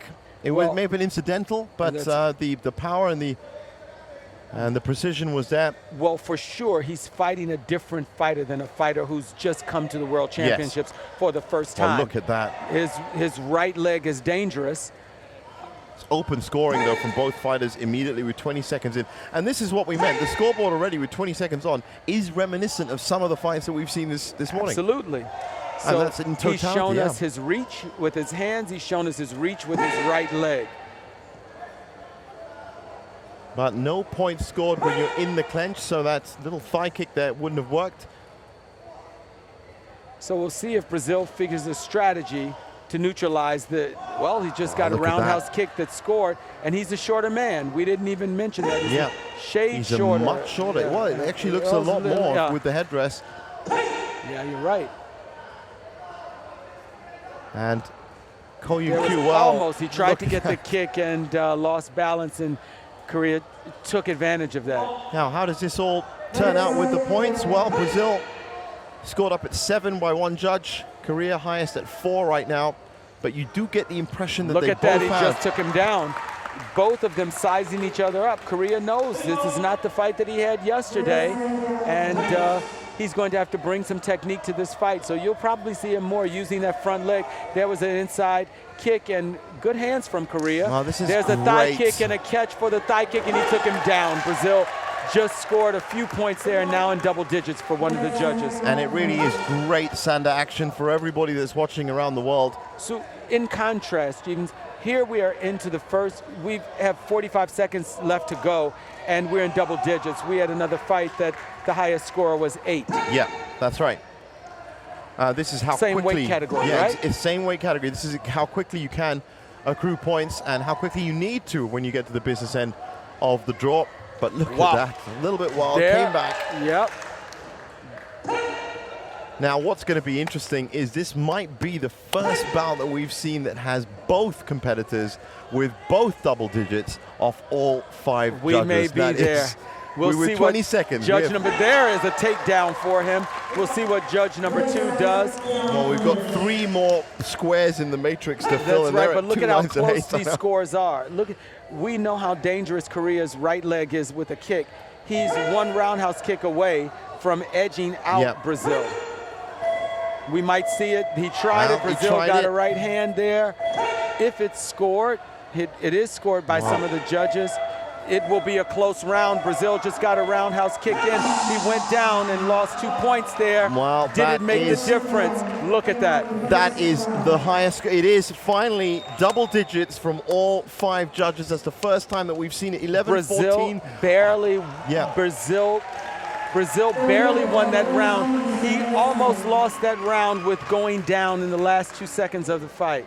Wow, that was really well done, and it's so both fighters now are going to be knowing that the way they can pull in these points. First time we've seen it double digits from all 5 judges over the first round, and this is the kind of situation we're going to be edging towards through the semis and the finals. You will see fighters that have the speed and especially the quickness in their legs scoring points with their kicks. Yeah. We saw some takedowns here, but we didn't see anyone trying to push someone off the lei tai. Right. They were trying to score. It was all centered within the platform.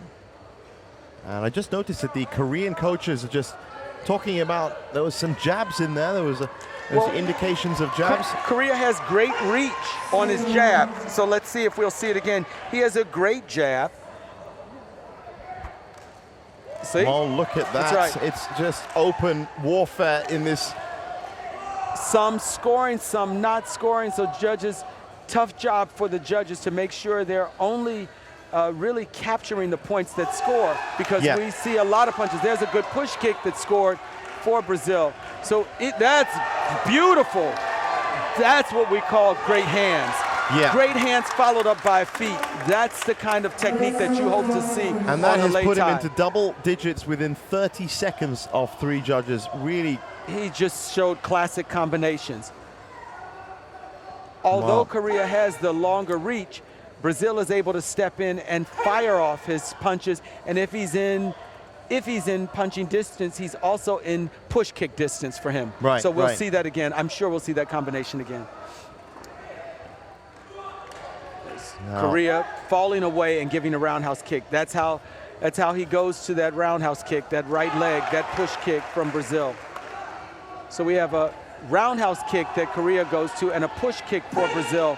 Unfortunately down on his knee and just lost 2 points there. Well, Brazil already clean sweep of double digits with a minute left. Yeah, really good performance. He is within. That roundhouse kick for Korea is dangerous, and he has hands. So if Brazil doesn't continue to capitalize on these points, Korea is still very much in this fight. Look at that takedown. He just reversed and took down. It's only 1 point, but look, his point differential is so close. Now Brazil has to get some points here in order to separate the two of them some more. Just to make sure. 30 seconds is a lot of time in a sanda fight when your punches are this close. Look at him, Korea has actually overtaken Brazil from 1 judge. And I wonder what. There's a push kick that should have scored some points and a takedown where he stood. So at least he got 2 points there. We're in 21 seconds, but Jeevan, you've seen a lot happen in 21 seconds in these fights. Let's see if Brazil is able to hold on to the fight. There's a right hook. And not only has Carl Henrique Pitoli again hit double digits with all judges, he's also hit the highest score at 21 as well. It's much better cushion for him as the clock counts down. I think that was a bit of a low blow. It was. He's telling him, this judge is telling him to stand up and let's continue fighting. Well, it's just 5 seconds left and he's push well on kick. the way. He just got 2 more points. There's Korea trying to throw in everything he can at the end, but listen to the crowd. They appreciate this great fight. 14-9, 16-11, 22-12, 16-10. We've had the highest amount of points reached in a round. We've had 2 rounds, all judges, double digits for Brazil. That has to be the best performance we've seen in entirety. Absolutely.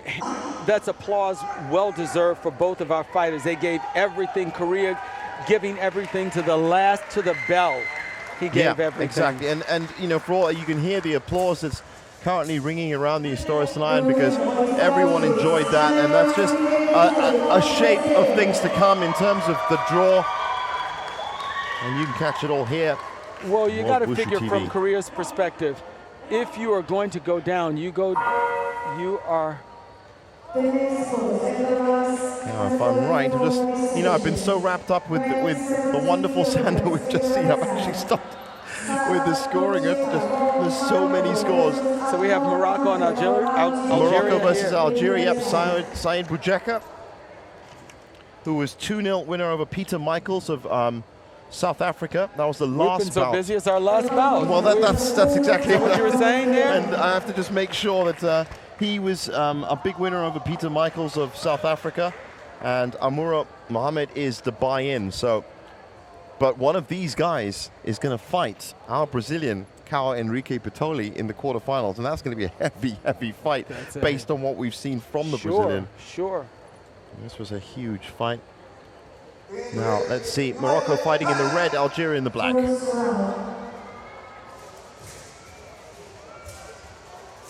Both of these fighters, big fighters, interesting to see and easily testing each other out. We're 10 seconds in and no one has exchanged a blow. So you'll see the platform referee urging them on Yep. for something. Most we've had out of 20 seconds is sort of a little bit of a kick that to the shin. Well, as I said, at this point, Cao Enrique Petoli had already hit double figures with 30 seconds into the round. So that's just a benchmark of what these guys should be aiming at. 30 seconds, and we haven't seen a punch yet. That's right. And that's going to be closing into a minute soon. Here we have fighters that really are trying to feel each other out. We at least know that they know how to neutralize the throw, lower their center body of gravity, but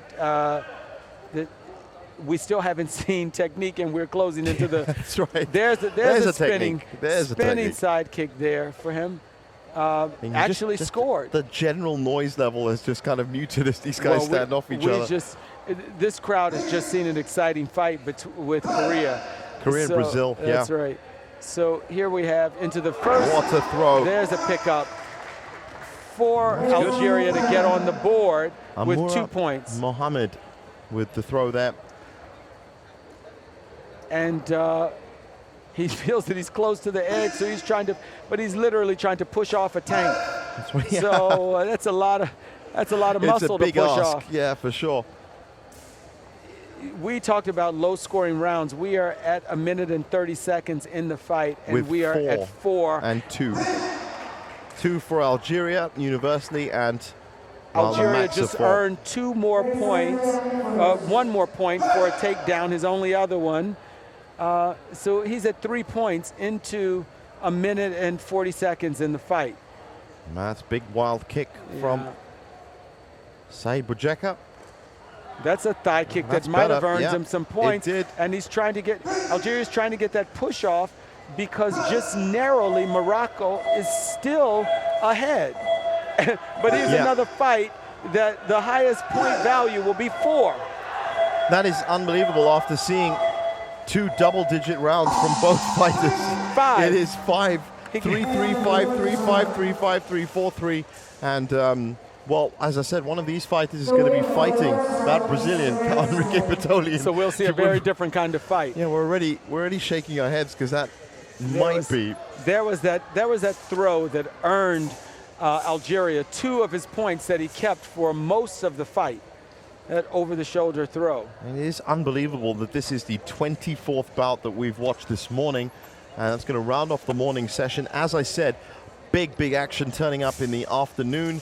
2:30, we've got the quarterfinals from the 60-kilogram class. All of them, all those fighters fighting for the second time today. So that's 5th and 6th rounds for all of them.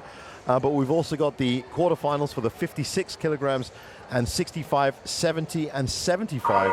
So we have another situation with fighters that are fighting for the second time today. Well, that's the entire quarterfinal draw for the men's 60 kilograms is double fights in a day. And I think, as you were saying, that's hardly ever seen in Wushu. It is, except in the difference here, they at least have equal footing because they're all fighting for the second fight, as opposed to some people having. Yesterday we had a few that were drawn into the draw.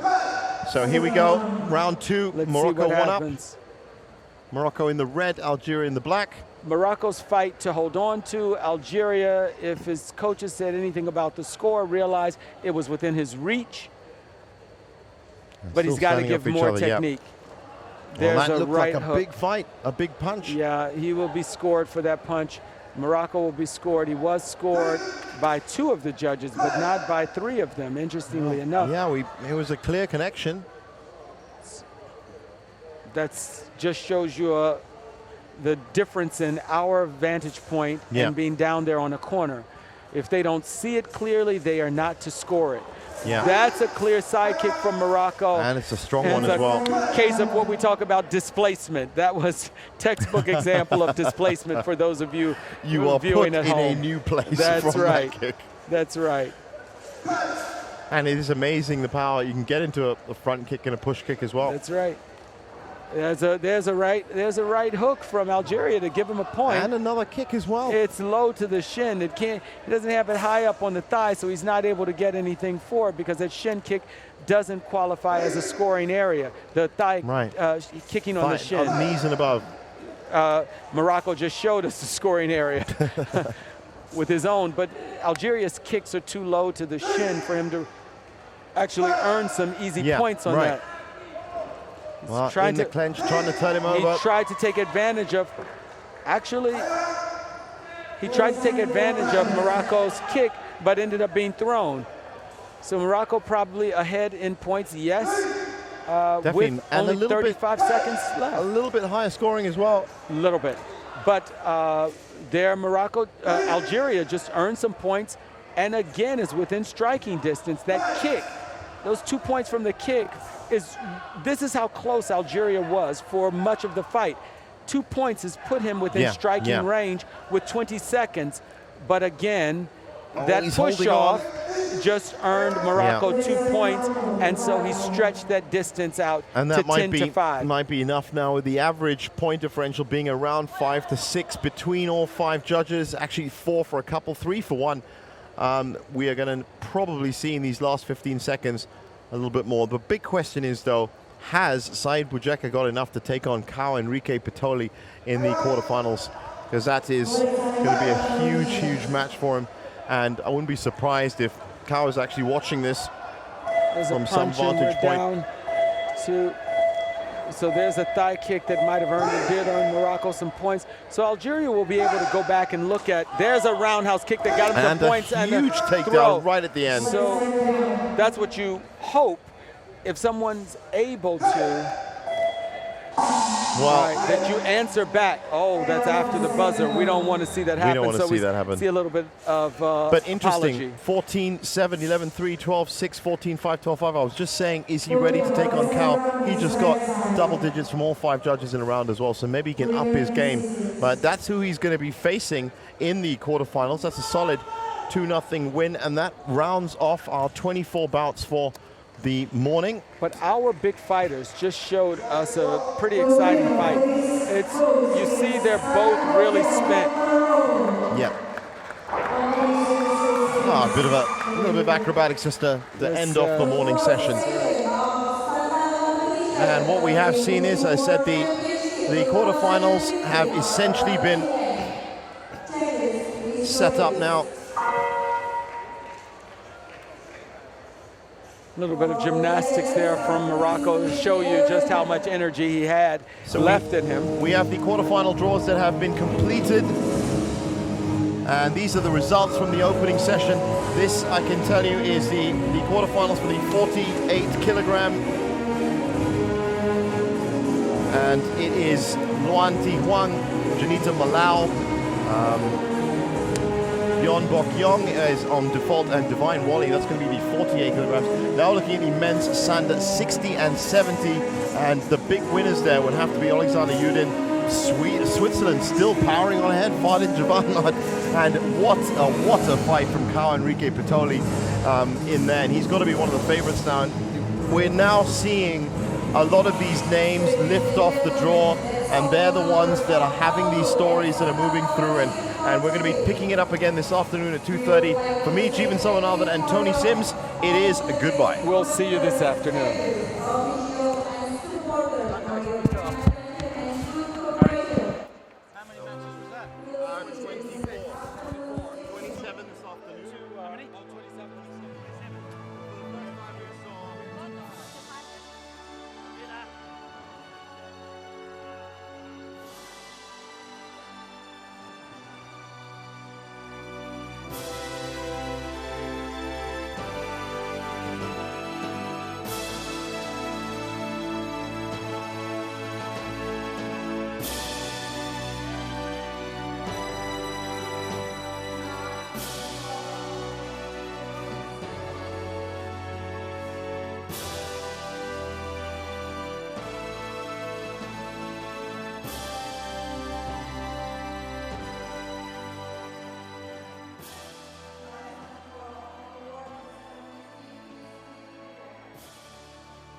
Ladies and gentlemen, awarding ceremonies of the fourth section of 13 World Wushu Championship 2015 are about to begin. We kindly invite Dr. Deputy Governor of Jakarta. Gearing up here for the first of 4 medal ceremonies on the morning session on day 3 of the 13th World Wushu Championships. 12 medals to be dealt out. Some worthy winners, some, all of them worthy winners.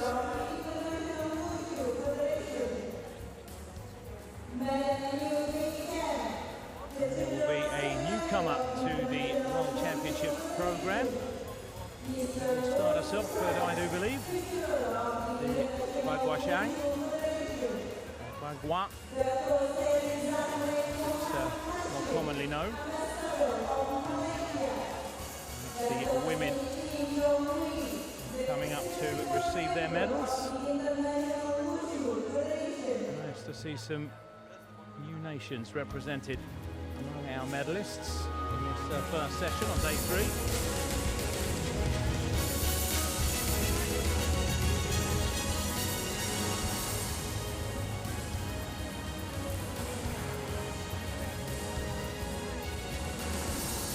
Session, of course, to come. Don't forget, 2:30 local time here in Jakarta. A second portion of this wonderfully vibrant sport, Wushu.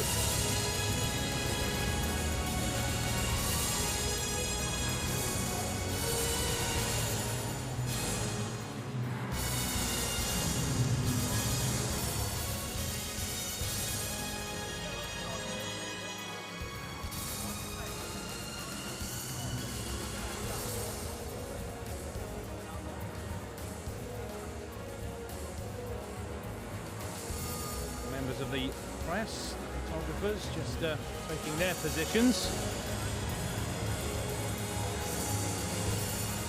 A number of dignitaries that will be involved in the medal ceremony also taking their place. And just as importantly, of course, the medalists themselves making their way over to the podium.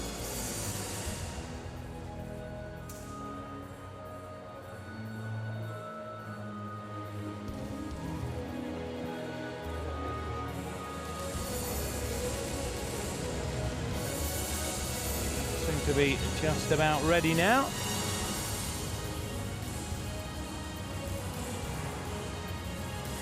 Flags are in place.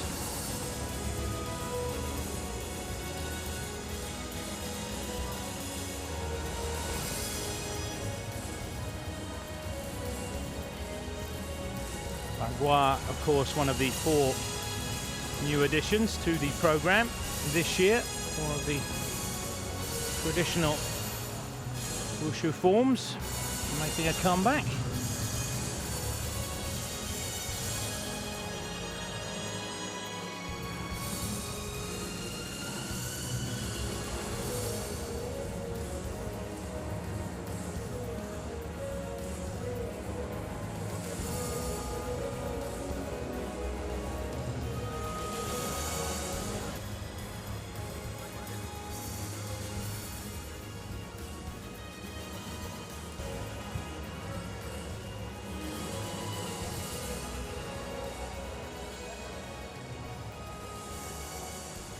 I think we have all the ingredients in place. So here come the ladies that came out on top in the women's Bagua.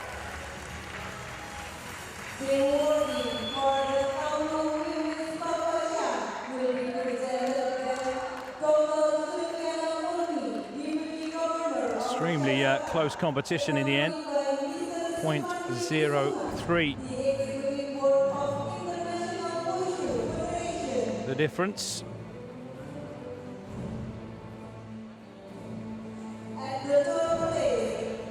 We start, we usually do, with the bronze medal, and that went to Sema Urhan from Turkey.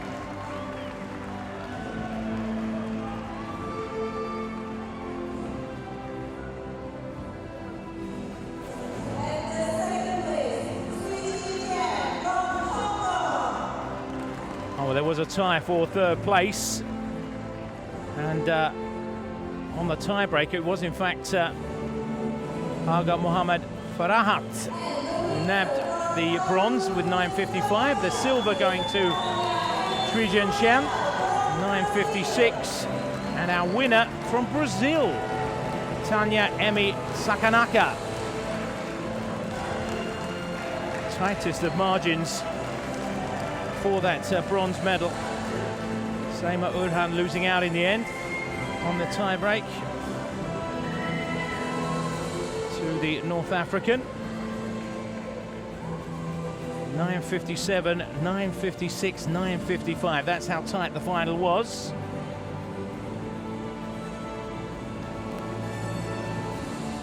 Which means, of course, we'll have a new national anthem to listen to. Always nice with a bit of variation. Ladies and gentlemen, please rise for the national anthem of Brazil.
Emotion on the face of our winner, Tanya Emi Sakanaka.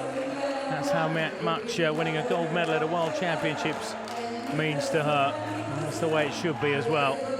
All the hours of hard work and preparation that have gone in prior to coming to Jakarta have paid off. And now she can relax and enjoy the moments. Wonderful stuff. Congratulations to our other medalists as well. Shui Jinshan and Haga Mohamed Farahat. Medal for Egypt as well. Apologies for getting that wrong.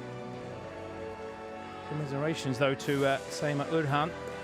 Finished on the same score as the Egyptian, but lost on a tie break.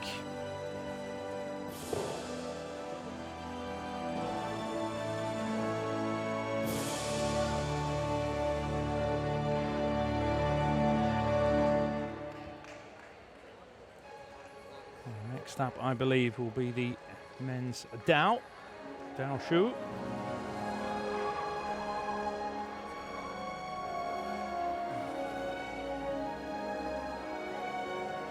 Familiar face will take the highest step on the podium. Already won gold yesterday, Vladimir Maximov. Was at it again today. Fantastic performance from the Russian. Dynamic. And the tempo. Something to be admired. Really did stand out in today's field. Although the winning margin again extremely small, just 0.01 down to our silver medalist.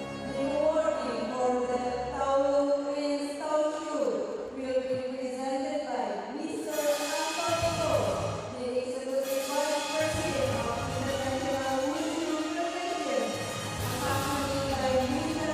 Pedro Anthony Go, Executive Vice President,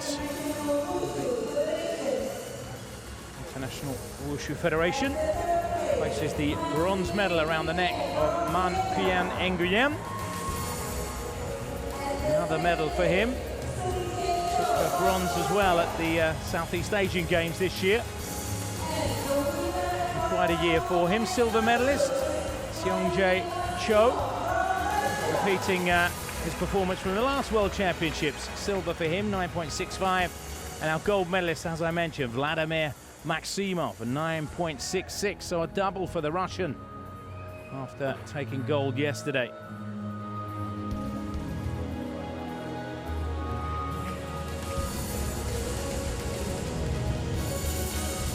There's a high level of performance in the men's Dow. 42 names had initially entered for the events. Did have a few withdrawals, as you always do. A very impressive field.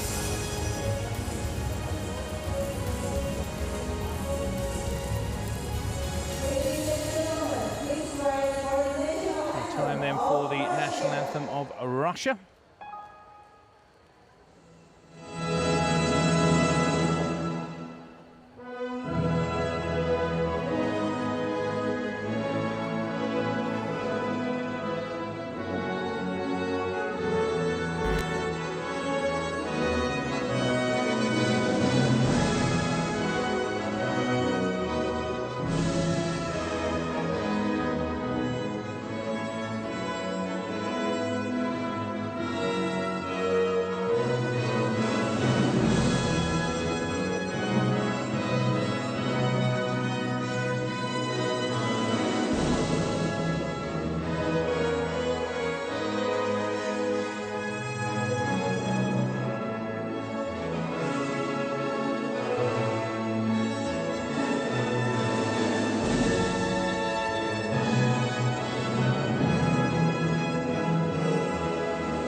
Championships he's enjoying. Vladimir Maximov from Russia.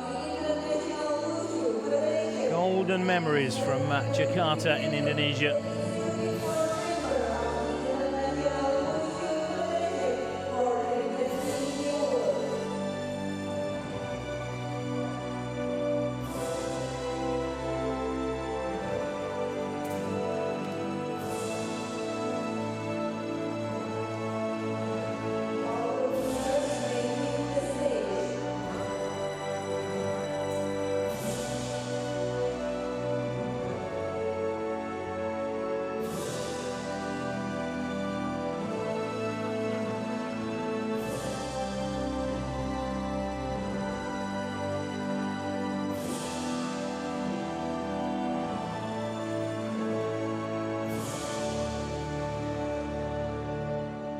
Well, halfway there now. We move on with the women's compulsory non-strength. The compulsory southern fist wasn't the biggest of fields. 5 ladies competing in the end. We had 2 withdrawals. Certainly some new nations among the medals.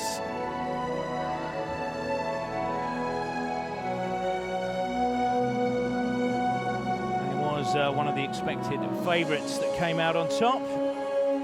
The winners of our women's compulsory men's are pleased to enter the stage. So here they come then, our medalists, the women's compulsory southern fist.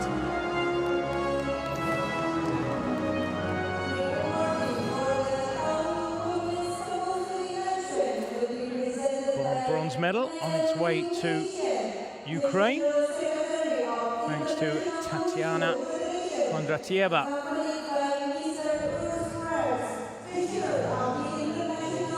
8.67.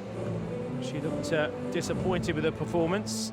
A couple of technical misses, missed on a landing early on in her routine, which cost her. Silver medal going to the USA. Lucy Rushi Lee, 9.16 her score. Young talent who's on the up and up. And the gold medal goes to Australia. World Championship bronze in this event last time out at the World Championships in 2013. And she's improved upon that. Elizabeth Lim, 9.33 her score. And a gold medal this time.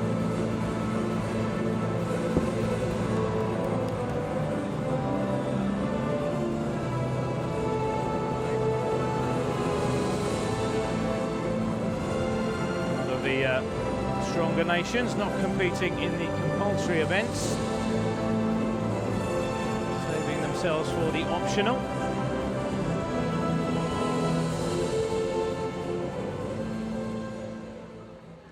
Ladies and gentlemen, this race for the national anthem of Australia. The Australian national anthem, another new one.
A mixture of joy and relief, I'm sure, for the medalists. Over now. They produced the goods when it mattered.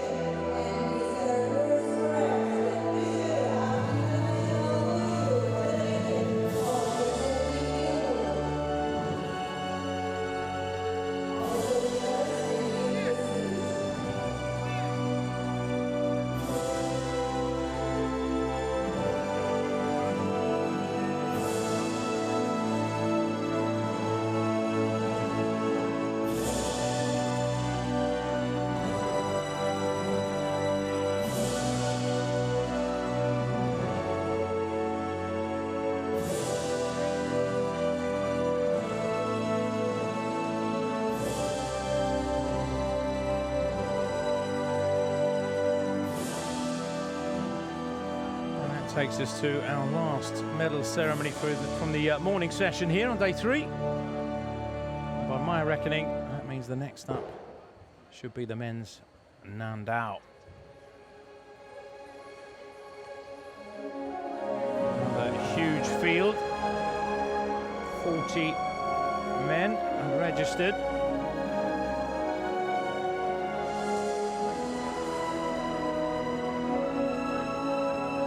7 no-shows in the end. Again, a tight battle for the medals.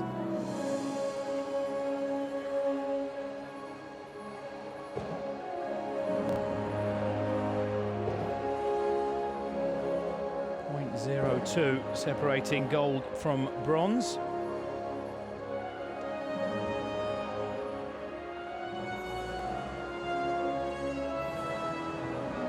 0.03, in fact. Take that back.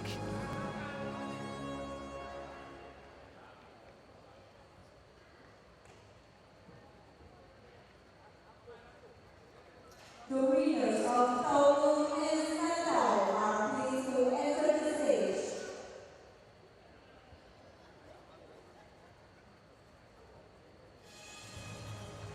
So here we go then.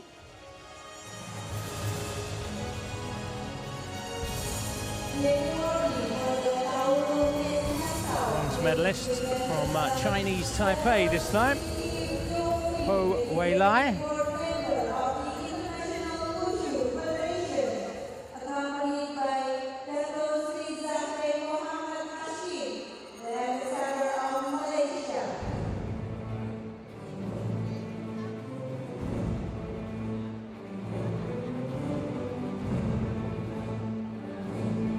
Dignitaries being used throughout the week here.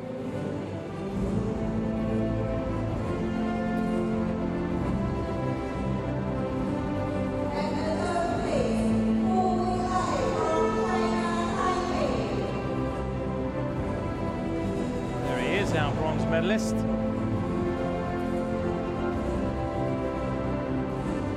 Ho Weilai, 9.64.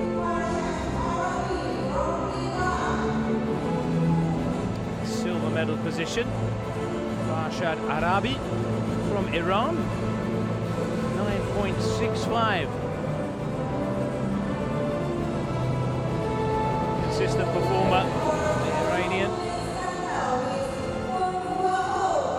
And the gold medal going to Malaysia and Moonhwa Ho, 9.67, enough to secure the gold on this occasion.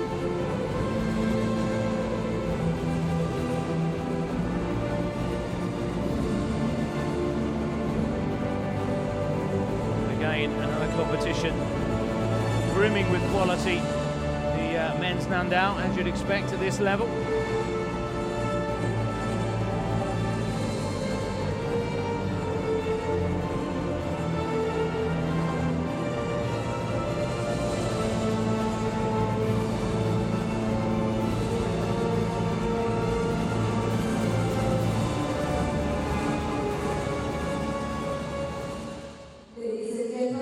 To listen to the strains of the Malaysian national anthem.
Well, that's the conclusion of the first medal ceremony of the day.